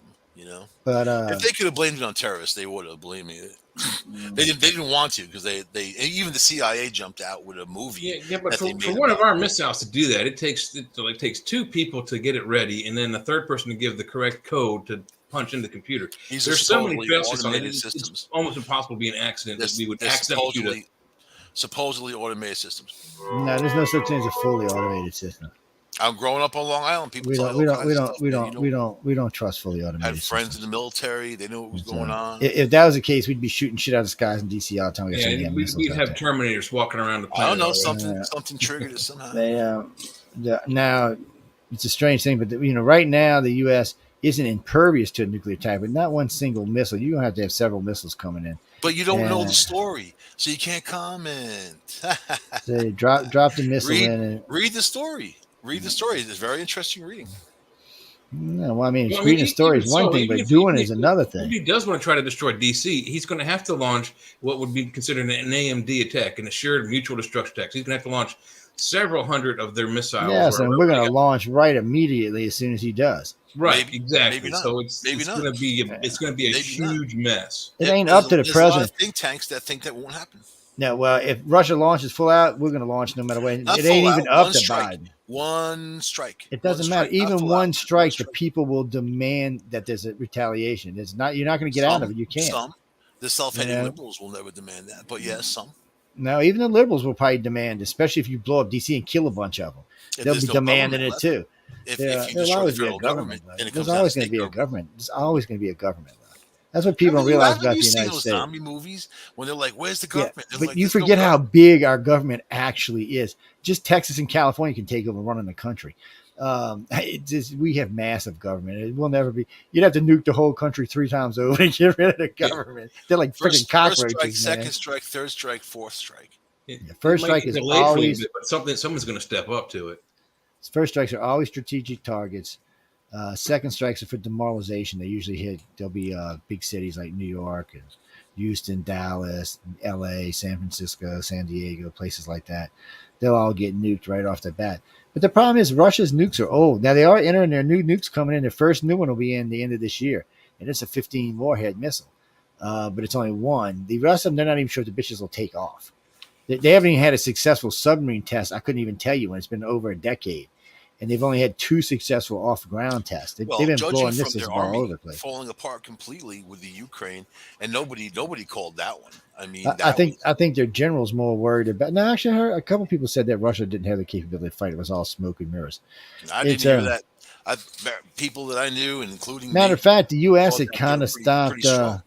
Well, America had stopped treating the Russia like they were enemy, even with the nukes. We were just kind of like, but they lost all those countries, so they lost a big chunk of their military, their equipment, and all that when stuff. they were Soviet Union, when the they were Soviet Union dangerous. collapsed. That was it. Yeah, and yeah, when well, it collapsed, that was it. Income, so they can't keep that stuff up. You know, those missiles it takes millions of dollars a year to keep $1 million a day to keep them fully fueled and ready to fly. That's what it cost us in this country. $1 million. That was 15 years ago, so it's probably much more now. No, it's probably less. We got less missiles now. We had 15,000. I'm talking about per missile. Yeah, per missile what it costs to keep them ready to fly. We only have about 5,400 missiles ready to fly now, where we used to have 15,000 ready. Only. Yeah, it's a big drop, man. I mean, we had way more than that. We had 15,000 missiles ready to fly with another 5,000 or 6,000 warheads ready to be put on missiles. I mean, we talk about a sure mutual destruction. That's what we were doing. We were going to flatten the planet. Nothing was going to survive. That's how puny-brained humans really are. That's why E.T. doesn't want to talk to anybody, man, because humans are just plain old stupid still. That's if I can't have it, you can't have it mentality.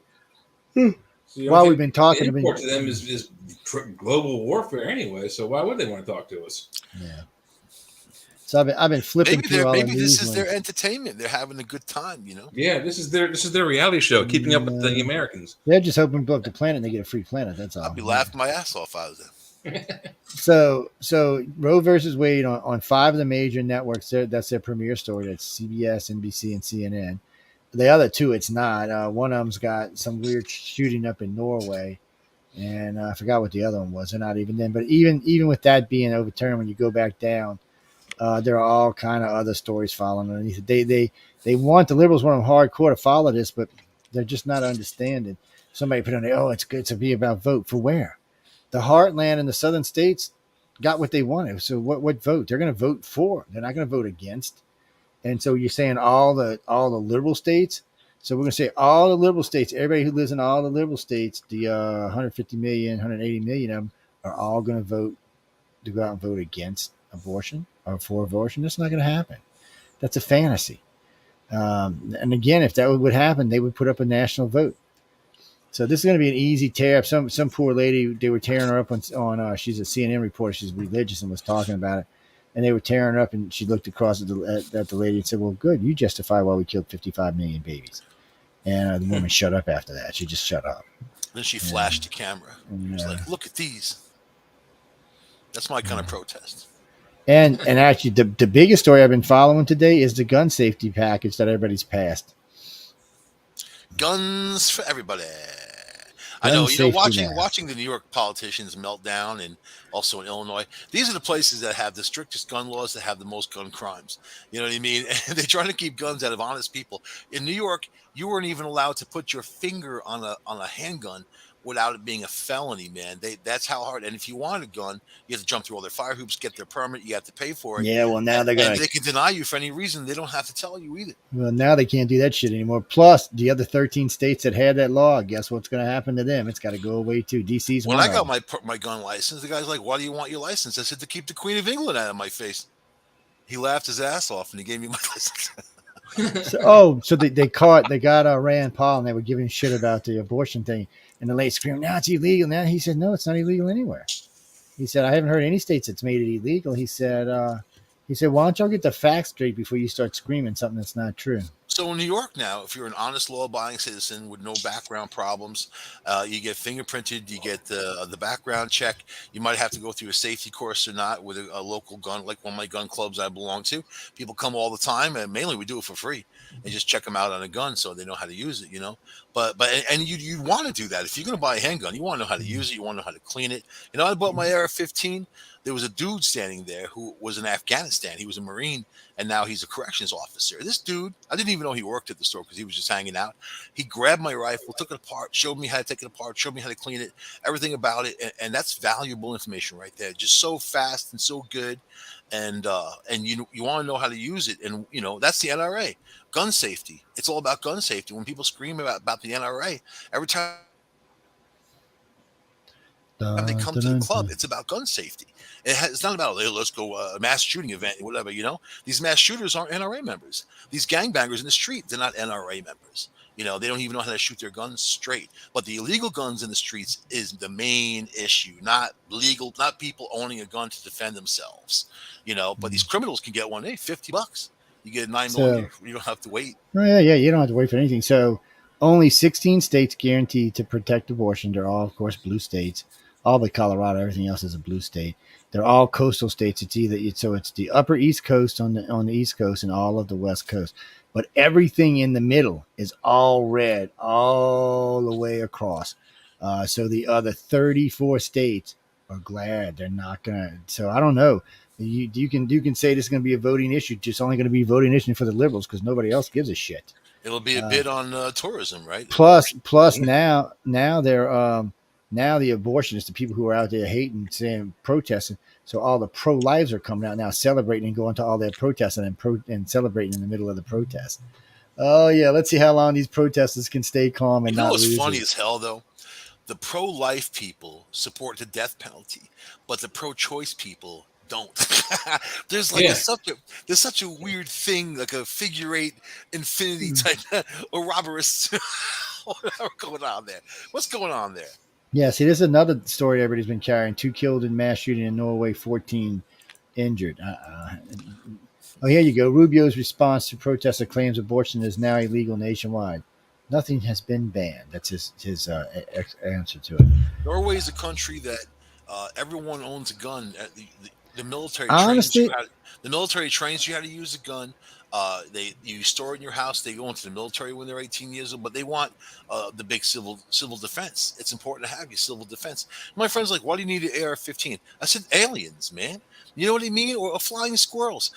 I can give you 1,000 reasons, or just because people. You know what? Because it's effective. It does its job. It's easy to use.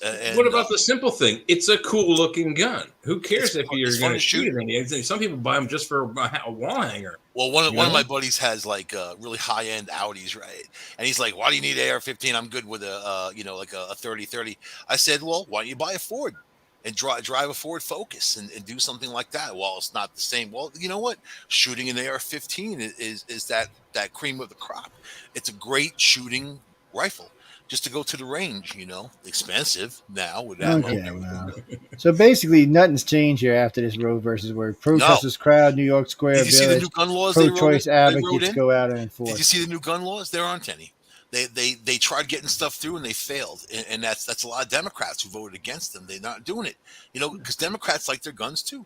Well, the gun safety package passed. This whole week they're screaming about we need more background checks, more background checks. Well, no, that passed. All the gun safety bill. No, they didn't get what they wanted. The high capacity magazines, but they still need these uneducated people. The first thing when a shooting happens is like we need more background checks. It's illegal for any FFL dealer, gun store owner to sell you a gun without passing you through a background check anyway. Right. And then we need them for the gun shows. I've only been to one. What they did here is they did the red laws. One background check. I had that same. They gave me a piece of paper after I was done, so I didn't have to be background checked every time I bought 2 guns. I bought the first one. The guy gave me a piece of paper. I went to the next guy. I was like, "Oh, I want to buy that. Where's your background check?" Boom, in and out. Okay. I mean, it's not. I don't see where people are getting by with these passing without getting a background check, passing a background check. No, the only place they're getting that is when they buy them from somebody they know, or they can buy it off the street. Private individuals, but by law, every gun I've ever bought, I had to be background checked. Every gun I changed the law, so if you sell a handgun privately, they're supposed to go to a gun store to get the paperwork and then register. Yeah, that's by law.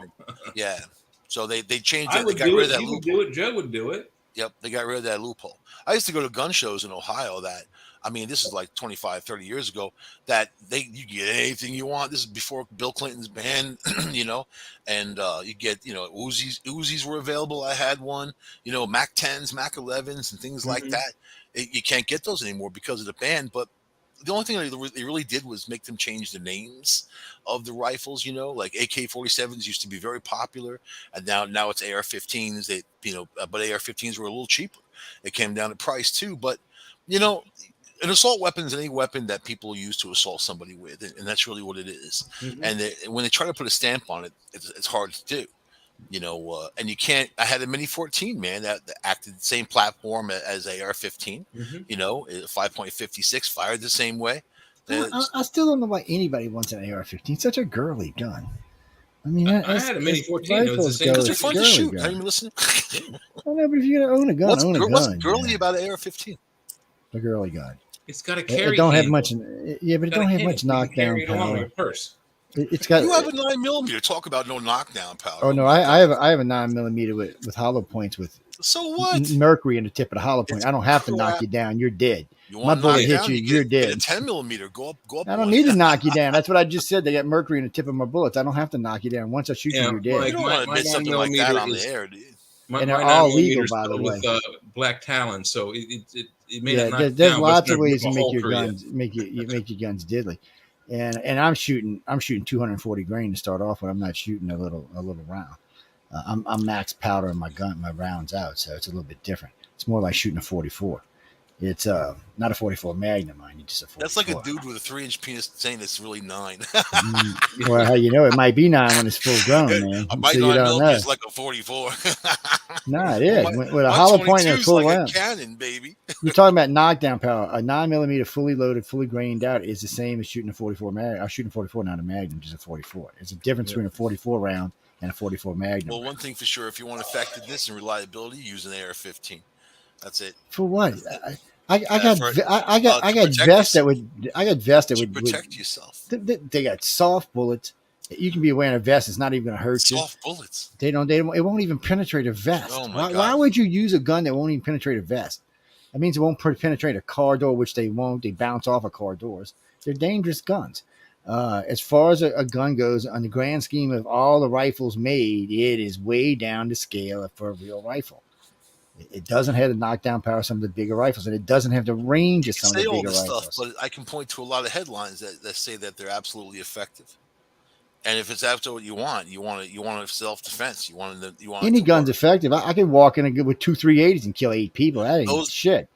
That don't mean shit. That doesn't mean it's effective. If it's effective, it would be. This is how you know the gun's not effective. It's not used by the military, and it's not used by the police. It means a lot. No, it doesn't. If it's not used by the military and it's not used by the police, it's a shitty gun.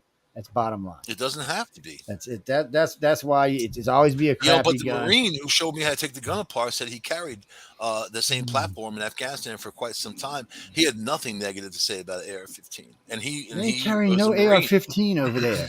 They're not even carrying nothing near that little over there. He's lying to you if he told you that. They're not carrying nothing. So there's no 5.56 rifles. They're carrying. They're usually if they're lucky and don't get stuck with the crappy M16 and they get one of the higher range ones, they're about twice the caliber. And they need something that when it hits, twice the caliber. You either that or it's chambered in .308. You know, well, 308's not a bad gun, but 308 it's still not got the knockdown power. Friends got an AR-10. We shoot that all the time. It's chambered in .308. I don't know. You know what I mean? I've shot a dozen or so ARs. I'm not impressed with them. I don't find they shoot very well at all. They're not accurate. They're not a powerful gun. So they M16, don't have any range. They got about M16. They shoot about 108 yards. They got about the same power as they got about the same power as a 30-30 is what they got. They got about the same power as a 30-30. And a 30-30 is a good gun. M16 are chambered in .556. Not the ones we shoot, aren't. That's what they're chambered in. Yes, that's what they do in the military. There's no gun like the AR-15 in the military. You can try to lie. Dude, I was in the military. We didn't use it. I shot an M16, and it shoots way bigger round than an AR-15 I'm talking about the rounds. Yeah, it shoots a way bigger round than the AR-15. AR-15 rounds about this big. An M16 round about this big and about this big around. It's not even comparable. You don't have one. I have one. I know, man. But it's .556 and you know what? They're garbage guns. You could defend them all you want. If they were good guns, not just our military would use it, but other militaries would use it. They don't because they're crappy guns. It's as simple as they use M1694 and 45 Colt. 12 bullets. Actually, they're using M90s now, which is a whole different kind of gun, which I find interesting. But it's They stepped up because they needed something that would double or triple the magazine capacities of something that they were using in the field. So it's an interesting thing. And then you could always do it. They got those little 300 round 9mm that they like to use. I don't know what they use them for because unless you're using a steel tip bullet, I don't know if they're any good for anything because they got soft ass rounds too. But with body armor, if you ask anybody who knows how to shoot. High round magazines jam up all the time, and they're not that productive and reliable. You know what I mean? If it's a good gun, it is. I mean, AK-47 just proved you wrong. They never jam up or lock up. Neither did the M1 magazines. They never did. It all depends on how the gun is. We're not talking M16, about 100-round magazines. We're talking about 20 or 30, you know. Well, these 20, no. And M1, my M1 carbine carried 175 rounds, and it would piss through them like they were nothing until it got taken away because it was fully automated, which was illegal. But that's just, I had an M1 carbine too. I had an M1 long rifle. I still got a 30-06 that will just about kill anything at almost a mile and still blow a hole through your head and leave nothing but dust. That's a bullet. That's a round, and you can do it in an automatic. Yeah, the M16 uses a 556. It's the M16, but the M16, you see what you're not understanding. It doesn't matter. It doesn't matter the head. It matters more of the powder. It's going to be effective. Yeah, it's not if it's on low powder like an AR-15. It's the same bullet. It's the same. It doesn't matter. It's not carrying the same powder. You got to understand, Michael. You know, if you got a little cartridge like this and you put a bullet on top of it, it's going to go a quarter. It's going to go 200 yards. It's 556 by 45. It's the same shell. It's the same thing. No, it's the same tip. It's not the same cartridge. You can buy a military 556. It's the same. I guarantee you, Michael, I've shot more guns than you have. I guarantee. I would bet you your next 2 years' salary that I've shot more guns than you have. I mean, shit, at one time I owned more than 40 of the damn things. But you don't know what you're talking about. I know exactly what I'm talking about. Mike, I got my marksmen, my sharpshooters, and my sniper's badge. I got all three of them. You got none of them. Zero. I got all three of them. But you're going to tell me that the AR-15 doesn't shoot the same the bullet that the M16 is the crappiest gun made. It doesn't shoot it. It's not the same bullet. Okay, obviously, you have not shot an M16. That's all right, really, Joe. The M16 uses the AR-15. The ones down here use a 228. So I don't even know where you get. I don't even know where you're getting a 5.57 from. The ones down here use a 228, Michael. That's what the AR-15 shoot down. This is from the military. This is right from the army. So the speed of the bullet leaving the rifle over 900 meters per second, which is 3,000 feet per second, has a maximum effective range 500. What are you reading, Michael? You could be reading anything. That doesn't prove shit. Michael, look, I've shot the M16. You haven't. I've shot the AR-15. It's not even a comparable gun. It's not even close to the same. How do you know what I've shot? The AR-15 doesn't even kick. Okay, an F-16 will knock this freaking shoulder off of. How do you know what I've shot? Well, I know you've shot an M16 by listening to what you're talking. But listening to what you're saying, I know you haven't shot an M16. If you're comparing the two guns, you haven't shot the M16. You're trying to boast, saying, "Well, you don't know this, you don't know that." I'm not boasting. You right, but you're not right. It's not a boast, Mike. You lost a long time ago when you said it was the same bullet. When you said the AR-15 and M16 was the same, shooting the same powder round, 556 you stepped out of it. 556. When you stepped that, you said that one was shooting the same powder round as the other one. You lost it. So what's the caliber? Mike, what part of this you don't understand? Caliber 308. The caliber, it doesn't matter what caliber. Look, Mike, I can put listen, learn something, Michael. I can put a 90 meg caliber, a 180, a 120, 160, 190. None of that matters. What matters is how much powder is in that shell that's going to push that bullet. And little AR-15s this big. That big around and this big. They don't add powder because you can't. It'll fracture cases. That's right, because the gun is a crappy gun that can't shoot anywhere. The M16 will shoot a quarter mile. The AR-15 will shoot 100 yards. And you're going to compare the same guns. Yeah, if you shot it up in the air. Yeah, if you shot it like this up in the air, it might be. If you shot it straight at a target, no way. Well, if you're shooting in a straight line, there's bullet drop and all kinds of stuff. Yeah, because it has no power. Wind velocity. Dude, I can shoot my 30-06 for 800 yards and not even move it. It'll go right in high through school, I was a sharpshooter, and I wrote articles about shooting, about professional shooting, and I hung out with professional shooters. No, it was just rookie, Trish. That's all. So I mean, you don't know my background, so you really can't say. I know you ain't never shot an M16. How do you know? I know, because what you just said. I know damn good well you ain't never shot one. How many 30-06s have you shot? Lots. 30-06. 30-06 is a very common round. My friends, we all had hunting 30-30s. My friend had a 30-30 with a 12 gauge mounted under it. I don't know what you said a minute ago, because every now and then we lose you for like a second. It's weird. It's like so I had an FFL license before Bill Clinton had his thing, and I sold firearms for a living. You know that, right? Clinton. Yeah, he put the ban into effect. You know what that did? That made all those rifles cost 3 times the amount of money. You know what the difference between you and I dropped. is one, I built my own guns. Two, I do my own rounds. So I make my own rounds. I don't have to buy them. I know what I can do for law, what I can't do for law. Because sometimes, you can get quite a bit more powder into a casing than people like to let you onto. It's just if you get caught with them, you get in trouble. Check out this dude, Hickok. See, there it goes again. What the hell? 45 on YouTube. I love him, man. Yeah, Mike, we keep losing you, dude. We keep losing you. It's just like you just keep disappearing on it. It's the aliens. They're coming out. It might be there. It might. Oh man, I'm glad you said that. Hold on, let me see if I can find that story right quick. Let me see. That was remember the one I said earlier about the ship captain? Ship captain reveal. Yeah, hold on. I know it's on UFO story. Yeah, hold on. I know it's on Yahoo, so let me find Yahoo News. Right now I got some Russian crap up. Putin talking about being a madman from hell or something. Oh wait, Stacy sweeps Alabama clout shows Tuesday Democrat runoff. Whatever. Did 1 million people come out and vote for her like they did for the other guy? No. All right, so this is their gun laws. Tougher background checks for buyers young. Ooh. Yeah, he just faded out again. 21, so they didn't get their 20-year-old thing. Just tougher for under 21. 15 billion in federal funding for mental health programs. That's going to help with guns, right? And funding to encourage states to implement red flag laws. They're really the only thing they're doing is enforcing what's already there. Yeah, that's what it sounded like, and kind of stiffening the red flag. Oh, before I go find this, even Democrats now agree Biden is too old to do his job. But basically, they didn't get anything that they wanted. They didn't get anything, even a high capacity. Remember that shooting in Vegas? The guy that went to that club, he shot a couple hundred people, man. That was a bump. Yeah, the bump stocks. Yeah, stock. Remember they were going to ban them. They didn't ban them. You can still get bump stocks. Yeah, I mean, so every time they say they're going to do something, they just never do it. And where's my gas card? $400 a month is supposed to be giving us. I would like to see that. Well, I'd like to see a gas card. The Democrats lie. That's their whole thing is corruption. They don't want you to. They don't want people to be happy. That's exactly what it is. All right, suspended gas. Where does this damn thing go? Anyway, I was reading it earlier. Liberalism is a disease. So it was a cruise ship captain who's seen it. It just come flying right over the top of the ship. I wonder if anybody in the ship's seen it. Captain Stubing?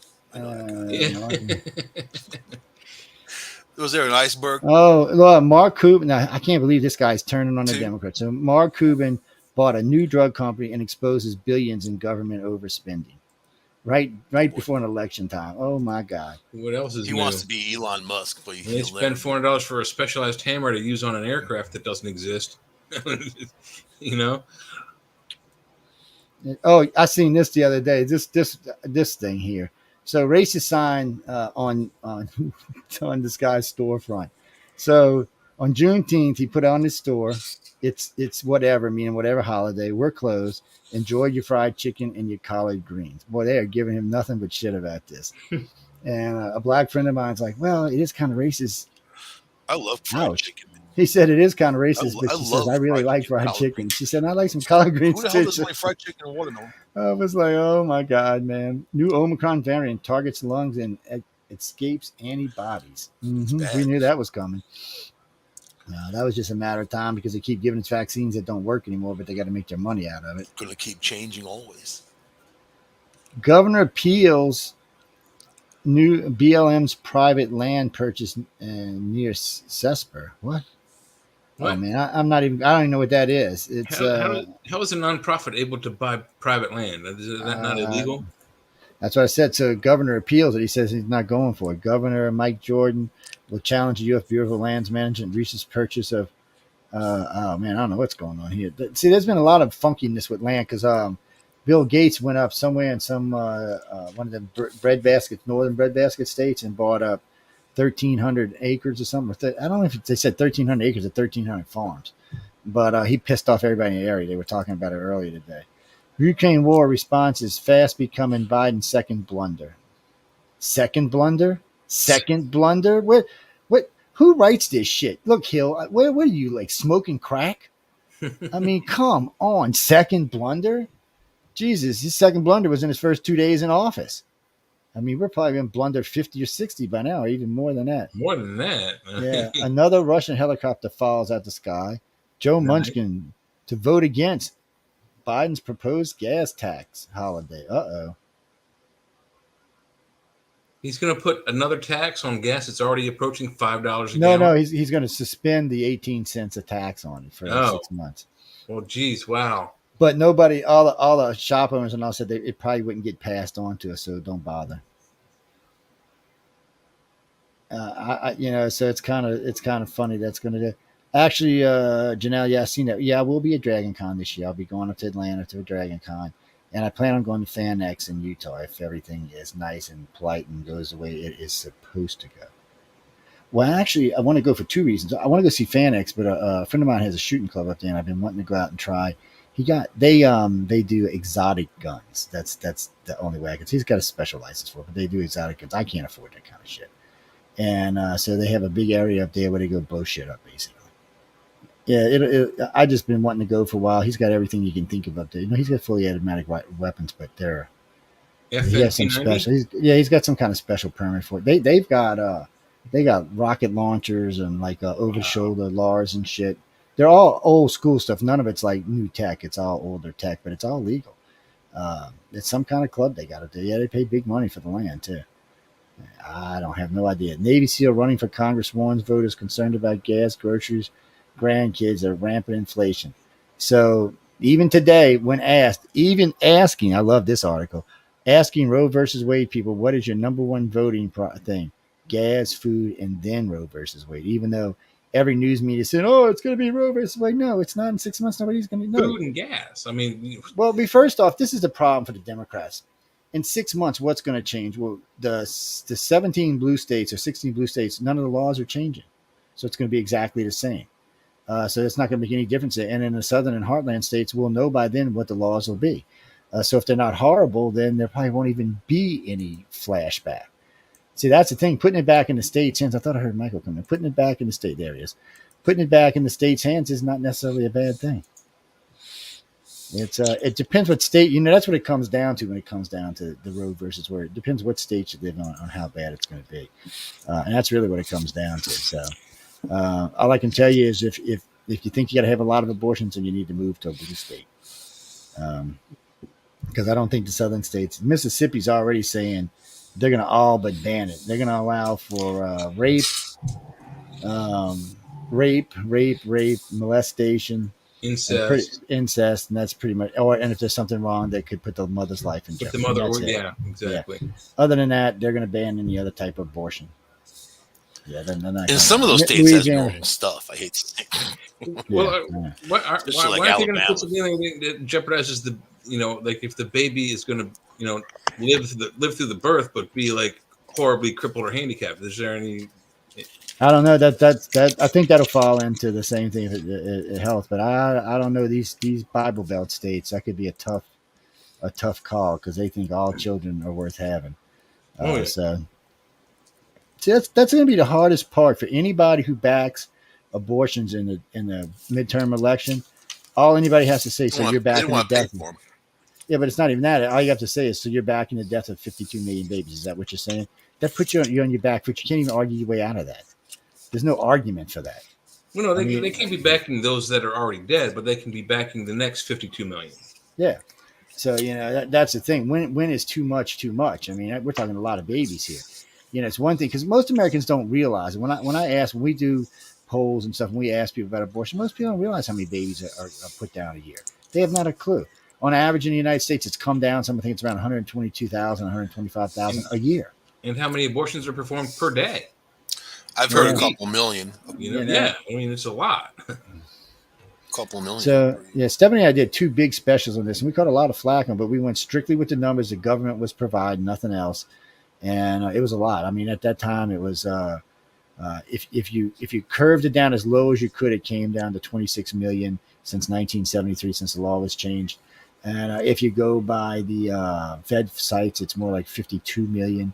That's a lot. I mean, I don't know how you justify that. Even 26 million, I don't know how you justify that. I mean, that's a hard thing to justify. I mean, I can see justifying one child, one lady saying, oh, I got this, and this. And okay, that's justified. But then the next one. And then when does it become unjustified? And when will they be fetus rights? It's a hard issue, man. Bigger numbers than what died in World War II. Yeah, I mean, well, no, we have killed more babies than we have lost people in the wars altogether. Wow. If you combine every war do you we think- fought, we have killed more babies ourselves than we've lost in war. It's pathetic, is what it is, and it's more than that. I mean, it's like deaths from automobiles. We've also had more people die from automobile deaths than we've lost from people in war. Cancer. Yeah, America's its own worst enemy. It needs to figure itself out, and it's just having a hard time. I mean, we can go in the last couple of wars we fought, we didn't lose hardly anybody, which makes it even worse. So it's safer. They were saying this. It was safer to be in war in Baghdad than to be in your mama's stomach. That's just scary. But then the other side of me says, yes, women should still have the right. So it's a tough thing. I don't know. I don't know how do we justify stupidity? How? Because two people were stupid, we justify taking a baby out because of it. It just doesn't seem. If that's the case, when I go to my local convenience store and these two idiots are stupid, do I have the right to take them out? I mean, it's about the same thing to me. I mean, come on. Or if you go by George Carlin, if they do something stupid, you can tax them. Hey, you did something stupid. Give me a dime. I don't have a dime. It's a tough one. I don't have a quarter. Until they have money, they pay you out for their stupidity. But you can't do that either. I mean, it's a funny joke, but. Actually, Jack, I'm talking about Stephanie Benetti. Her and I did a couple of big specials. They were really good, and they pulled a lot of people. I know the first one did over 5 million, so they were and they actually made some money. They were very good. They were hard hitting, and they were very pointed. And we went strictly by the facts. And we talked about a lot of different things. They're still available. They're way back somewhere, buried like 12, 14 years ago, but they're still available. What do you mean? Will I ever say? I will never be the one who says women don't have the right to abortion. I just think that it should be handled differently than it should not be allowed to be used as birth control, because that's what's going on. I personally know more than a dozen women that have had more than 3 abortions. Yeah, it's using as birth control. It's not being used for what it's meant to be. Yeah, one mistake is fine. Okay, you make a mistake. The second time, I don't know. The third time, maybe you should be put down. Right, or you. Let's be honest. Yeah, if you're going on your 3rd or your 4th abortion, maybe you're the one that should be put down, not the baby. I mean, let's get it. This is ridiculous. We can't just go around killing people because we're too lazy to take birth. Here's another one for y'all, ladies. If y'all are really worried about this, so they gave men birth control in Germany. The birth rate went down almost 33% in less than 6 months. You know why? Because men don't want to have babies unless they really, really want to. They don't want anything unexpected. So they took the birth control and it stays there. Whereas that's it. And you know what? In the United States, I guarantee you men would take birth control here without any problem. You'd see a sharp drop. You mean the shot, you mean? No, actually over there, they give them this little thing they stick underneath the skin. It's good for about a year. Mm-hmm. And they could do it here. They just don't want to because America can't afford. America's already at a 1.5, not even a 1.5, like 1.35 birth rate. We can't lower our birth rate anymore. Our birth rate needs to go up, not down. So we don't really need. So things like abortion and stuff like that is actually harming the country. Think about it. 52 million people over what is it now? It's 73. So that's 37, 59, almost 60 years. 49, so do the math on how many people that would have created in our country. If only half of them were women and only half of them had children, that would be 13 million children plus going on and on. So it's about 150, 160 million. See, it's not just the 52 million you put down. It's the 150 million that's not going to be born now because of it. You have to think about that. You might have put down the next Elon Musk, the next Einstein. You just don't know who it is. Of course, it could be the next rapist too. You just don't know. But we're playing, next Hitler. So we're playing Russian roulette is what we're doing. Next Joe Biden. But think of it this way: the majority of countries do not have legal abortion. Just so y'all know that everybody's like, "Oh, we're falling behind." No, not really. The majority of the 200 countries on this planet do not have abortion. They don't have gay rights or gay marriage either. Yeah, but if you look back to what happened in the 50s, pre-Roe versus Wade or whatever it was, women were, spontaneously aborting their own children with like wire coat hangers. Oh, yeah, they were doing all kind of stuff. And really messed up stuff. So what would you rather do? Would you rather have 52 million children, spontaneously aborted by their mother who physically harm themselves, maybe even possibly destroy their uterus with a coat hanger? And that was funny because when that started getting out, it actually almost stopped. Because when people realized what the outcome could be, because you could bleed to death, a lot of women just stopped and had it. I mean, you could kill yourself. But in the end, there has to be consequences for stupidity. So we can't be awarding people because they were stupid. Yeah. Okay, you got somebody pregnant. Okay, you should have known better. You should have used a condom. Should have been on a pill. Should have been on something else. One of them in-throw things, but something. So because you're now penalizing an unborn fetus because you were stupid, lazy, or drunk. None of that seems like a good reason to kill a baby. Yeah, none of that to me justifies taking out a baby. Well, so maybe they ought to have an incremental, you play a poker game, you have incremental antes. First one, it's on the house. Second one, $1,000. Third one, it's $10,000, and it just goes up and up from there, and until they maybe that might be a good idea because somewhere along the line, and what's scary about this, in case y'all didn't know this, teen births are down in our country, significantly down in our country. So it's not the teenagers here; these are adult women between the ages of 25 and 40. Wow. So there is no excuse for this. None. It's the same thing with the men. It's the same thing. I'm not picking on you women because it's the same thing. There is no excuse for this. At these ages, you should know better, and you should. Let's just say a while back, I knew a girl that got all these abortions, and she was sleeping with like 7 or 8 guys, and she didn't even know who the father was of whoever it was. So it's kind of like the responsibility, and if you're not responsible for yourself, the government will step in at some point and be responsible for you, in which they make laws, and laws affect everybody. So that's the problem, and that goes over. That's not just abortion, but everything. Now we're seeing this lack of responsibility coming forward. Look at the kids who broke into that mansion in Florida, right, and partied, robbed the place. They took sports rings, other memorabilia. They had no respect for the people that lived there. They had no respect, and I'll guarantee they're all little rich kids. They're all from the same neighborhood. You know what I mean? All these big mansions, and nothing's going to happen to them. They're just going to get their hands slapped, and they're going to go away. But it's the respect, man, and self-respect.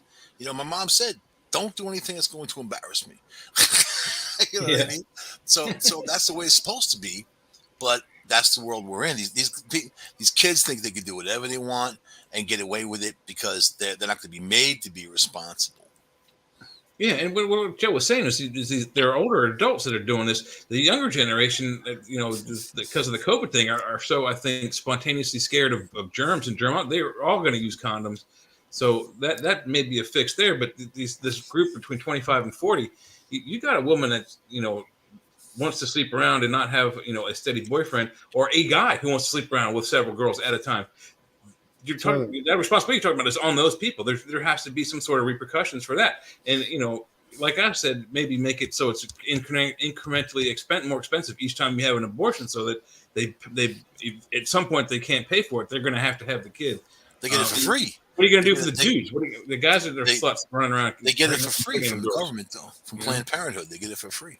So that's what I'm saying. Make the first one's on the house, and the next one's 500, and then 1,000, then 10,000. But what kind of laws can you put on someone who wants to sleep around, whether it's a male or female? How do you stop someone who wants to just, and get everybody pregnant that they're sleeping with? So from age 25 to age 39 makes up 59, 79.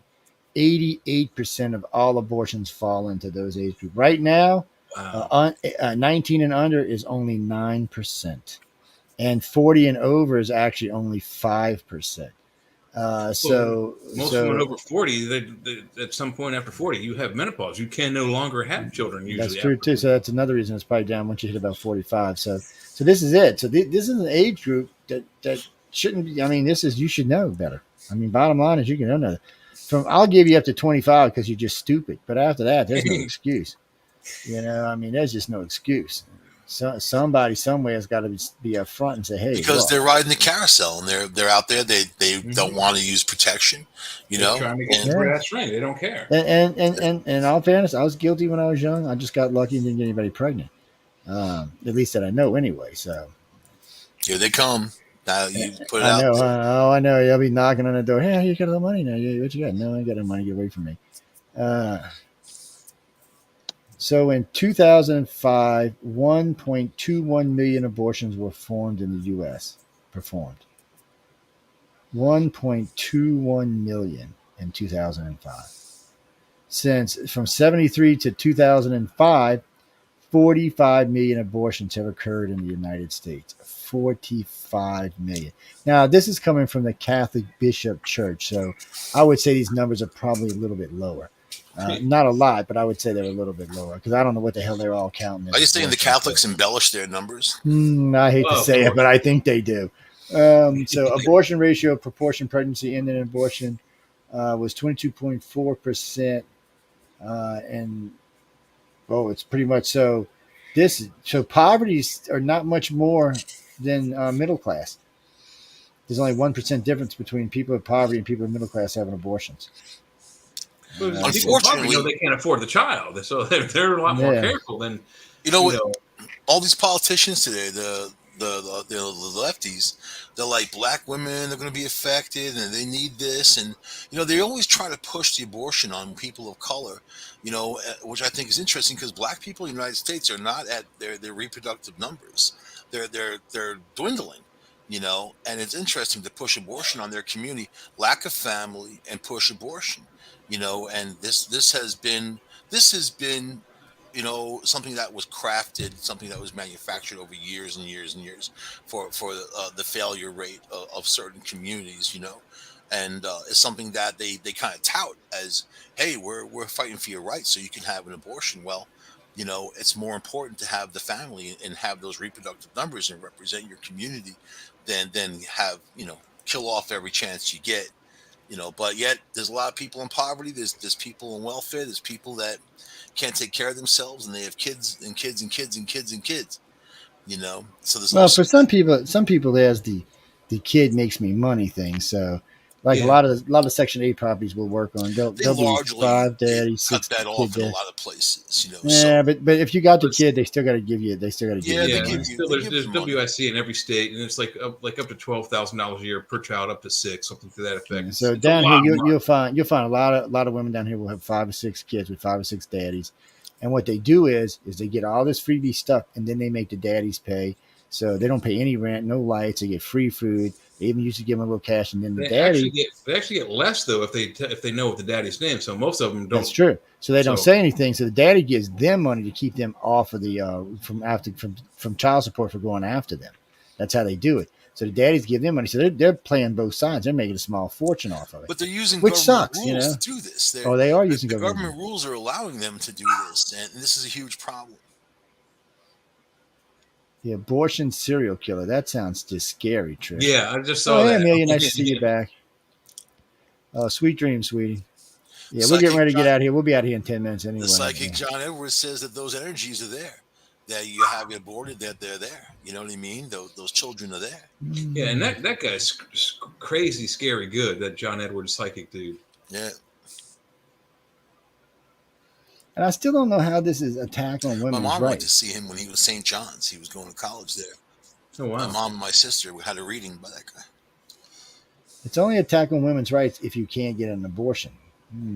See that every psychic I go to says the same thing. You're doomed. You're doomed. You know what I mean? Like tell me something different, man. You're going to be alien probed. You're doomed. $20. So, right. But I already see the news media is already moving on to other stories. I mean, they still got it posted all over, but they're adding other stories in. It's just not going to hold because the problem the media's got, especially liberal media, what are you going to do? All the liberal states still have it. It's not even affecting them. Nothing has changed in any of the blue states. Everybody who hates this, it's still safe. It's the people who are anti this now are safe as well. So now you have 2 safety zones. You can go in blue state and get all the abortions you want. You can live in the red states and not. Most of the liberals who are screaming live in those blue states. They do. That's the point. So, and that's the ones they say it's going to affect the vote. But how? Those states are going to vote blue anyway. They're going to vote the way they vote. That's why those states. And I still don't think a lot of them. I still don't think a lot of them are going to turn out because that the bad the economy is. I think a lot of them are just going to say no. I'm not voting for any of these idiots because they can't vote a Republican out because a Republican's not even going to be running there. And the Republicans have already proved they've taken now 4 blue seats in the last 4 months. So I don't think it's going to make a difference. I don't think it'll stop. And now you've got to, and that's another thing. You see, this will help 2 things. It will help them amongst Hispanics because they're very conservative to start off with. and they're very pro-life. So they were already expecting the 34 to 40% increase. I mean, this year, so it might be even 50 or 60. And for some reason, a lot of blacks have been switching back to the GOP. And most black people I know are anti-abortion. Every time it's all the time. Well, 70% of the country is pro, but nobody I meet is pro-abortion. They're not anti, but they're not pro. They're not going to go vote for it. If you ask them to vote for it, they would vote no. So, and well, no, Kimberly, think of it like this way. Blacks are still 78 or 79% of blacks are still very religious and believe much boldly in God, but 55% of whites do too. So when you try to say that the majority of the country is pro-abortion, you're lying. You're not going to find, if you poll the whole nation, you're not going to find those numbers to hold up. You're only going to find those numbers hold up in blue states. That's just how it is. Actually, there have been no protests in the red states at all yet. They've only been in the blue states. That's what I'm saying. They're out protesting the states that still allow it. It shows you how ignorant liberals are. Yeah, the states that may get rid of it, they're not protesting them. Mainly because liberals aren't welcome in places like Mississippi and Louisiana and Texas.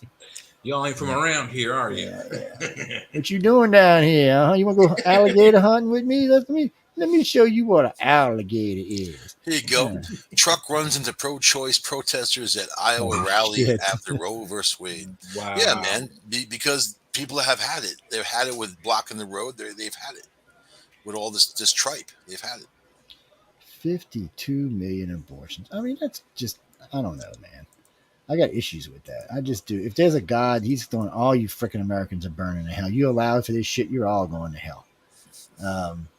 I would like to do, Mike, you know what we need to do, Jay? You got to help us. Americans, 25 million abortions around the world, they're saying, a year.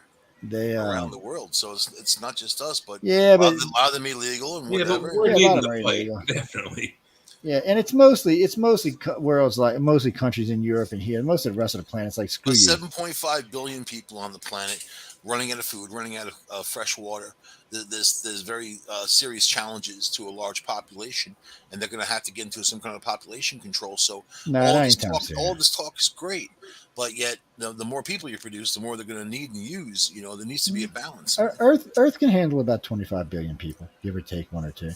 You're going to have to do things like convert all the South America into farmland. We already have American no baby formula or food. They're running out of food. Well, that's because of poor management. That's not because there's not the resources to make it. That's just bad not us eating it all. Yeah. They said within 10 years that the United States won't be able to grow corn in the Midwest.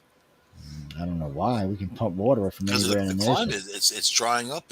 Look but see that's one of them things they like to be. Southwest needs water. There's a huge problem. I know.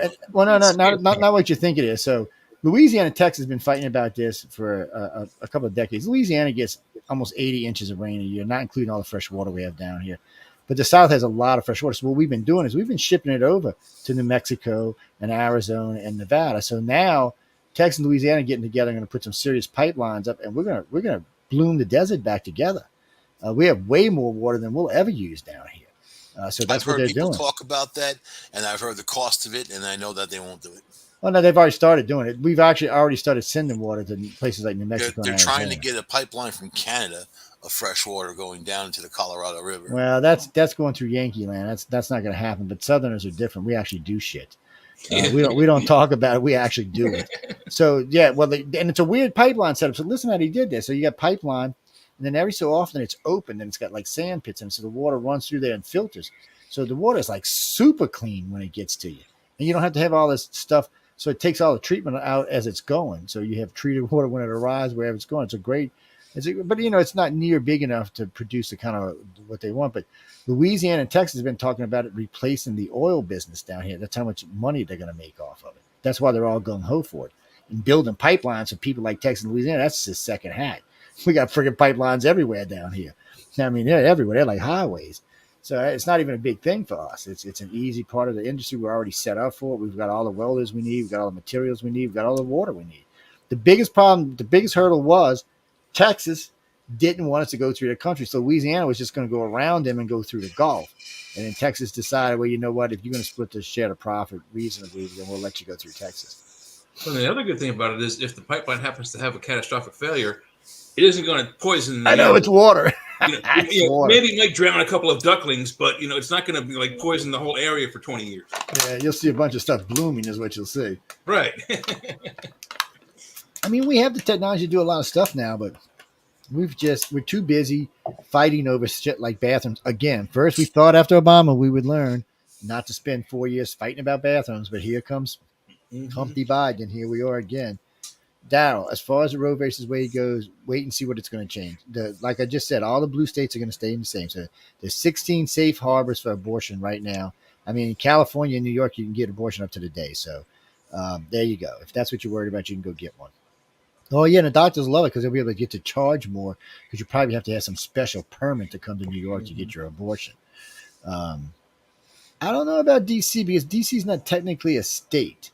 So I don't know how that's going to play out. That, I think, will be up to the senators. It will depend on who controls Congress because Congress controls D.C. Now, AOC, which is Michael's girlfriend, they've been having an affair now. I would take her as a girlfriend. Yeah, I said it before. And, I'm available, AOC. But she said that Joe Biden should do an executive order and build abortion clinics on federal land in every state. That is not going to float in these states down here, my friend. And I'll just go back in front of the Supreme Court and I'll just toss that too. What does that mean? You go to the federal state park, and, go on a hike, and then you have an abortion? What the hell? I guess that's. I mean, there's not. I mean, most federal land is parks and recreations or interstates. Or monuments, you got international. You're not even allowed to smoke a joint in a federal park. That's right. You go to jail in the states where it's legal. A friend of mine, and it was in I forgot where he was in Colorado. And they just stopped and got him some ganja, and they went out to this park, and they were just sitting out there on the ridge smoking weed when the game warden came up and said, "What are y'all doing?" He said, "Oh, we're just getting high." He said, "Oh, you can't do that here. Get up. Well, what you got?" They arrested him, gave him 2 years. They suspended the sentence, charged him $10,000 in fines, and said, "You cannot smoke." Yeah, they searched him, took everything, impounded the car and everything, said, "You cannot smoke marijuana on federal land. It is still a Schedule I drug here, and you will go to prison." He said, "You just got lucky. You only had this much, or you'd have been doing 5 to 10 years." I was like, and they were freaked out because they're in Colorado where it's legal, but it's not legal in federal land. That's a thing y'all all need to know, ladies and gentlemen. It doesn't matter what state you're in, legal or not. If you're on federal parks, it is not legal there. You gotta watch out for Indian reservations too, man, because they have their own laws. They have their own laws, and some of them are okay with it, and some of them are not. Matter of fact, in Colorado, there's a guide. Okay. Several years ago, my roommate and I went up from Georgia to my house in Maryland, and I took him down to D.C., and we rolled a couple of joints, and we started walking across the mall, which is the federal land, the federal mall. We were going from Congress, the Congressional building towards the Lincoln Memorial, and we were just passing the Washington Monument, and I pointed out to him while we were smoking, we each had one. We weren't passing one back and forth. We each had one that looked like a cigarette. And I said, "You see that building over there?" He's like, "Yeah." "There's snipers up there." He's like, "What?" "Yeah." And I said, "You see that building over there?" He's like, "Yeah." "Snipers on that one too." He's like, "What?" I'm like, "Yeah, they're at the White House, which is right over there." We walk right in front of the White House. Oh yeah, people don't realize. They're to freak out. I'm like, dude, they can't do anything to us. They can't see us. They can't smell it. They don't know what the hell we're smelling. No, they don't care anyway. But I mean, they don't care. It's weird about DC. We didn't get caught either. There used to be a map you could get of all the different places they had missiles set up. There's even some right around the outside of the city. There's a couple of little forts around there, and they got them. It's weird. You'd be driving along, it's in the woods, and all of a sudden you'll see a missile battery. You're like, what the? And nice. And we're talking serious missiles on these things. I was like, what the hell? And but they're on top of buildings all around the place. That's the point, because they don't trust that. Just like Mike was saying earlier about a sub, they need something that can hit them head on. So that's why they're there. Because if we got to wait for a missile coming out of New York or somewhere like that, it may hit DC before we can get to it. Out of all the cities right now, DC is the only one that's really, truly protected. All the rest of them are like, but there's still easy access. There's like 3 rivers coming in. There's one from Virginia. Yeah. There's the Susquehanna, not the Susquehanna, the Potomac, the Anacostia River, and one other. And then there's also the Chesapeake Bay and all that. It's very easy to get a boat in there, but with all the detection grids we have, they wouldn't get very close. No, but they get dangerous close.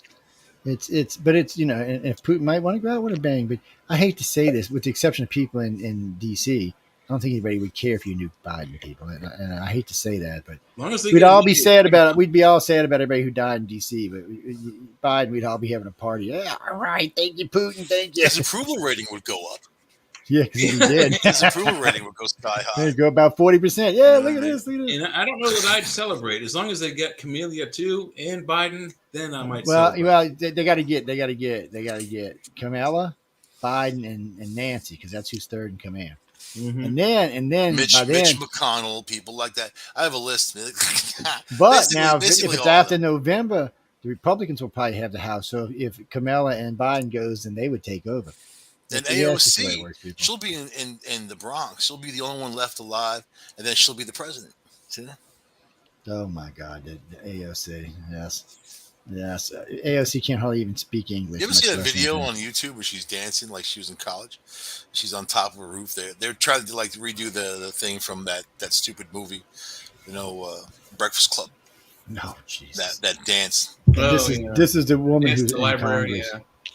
This is the woman who's. I see y'all dogs. I'm getting off air right now. Anyway, we're going to sign off, guys and girls, because my dogs are looking at me like, "Where you been?" I hope everybody enjoyed the show. Remember, as you spread the show around, the first hour is not anything to do with the news. It's just Writers of the Future. But the second 2 hours are all news, except for me and Mike were arguing about guns. But other than that, everything else is news. For everybody who, if you enjoyed the show, any moans, groans, bitches, gripes, whatever, you can write me at icarcox.net. That's ICAR@cox.net. Every week we'll be here every Friday. When Jay can join us, he'll be here as well. We're still looking for a good female host who can hold her own in politics. You don't have to know about guns, but you got to know about politics. It's what happened to Linda? She was supposed to come on, man. I know she something happened last week. She couldn't figure out how to get on, so we'll have to get with her and talk. I haven't heard from her this week though. We'll have to get with her and talk to her and see about how she's maybe we can work out. Afraid, man. Well, she might be, but she gets on us. We're quiet. Shy, maybe a little shy. Yeah, we're shy and quiet and easygoing. Just we don't argue about anything. That's part of politics. We're going to argue. What's the fun if you're not arguing? It's we'd let her talk. Oh yeah, we'd let her talk for sure. Come on in and say your piece, baby. We don't mind. Say hello to everyone out there in Trisha Land. I got other conservative female friends, man. Some of them are a little out there though. This is 108.5.9 Trisha. I don't know how much trouble we want to get in. I'll get my friend Lynette on there. She go. Yep. Yeah. Well, that's Jeffrey calling me tonight about. Wait, let me turn this up. But Jerry called me about his. What was this? His transgender show he had tonight. There, this is it right here. Cannabis. Yeah. What was it? Cannabis. He's actually a researcher on like ancient civilizations and Mayans.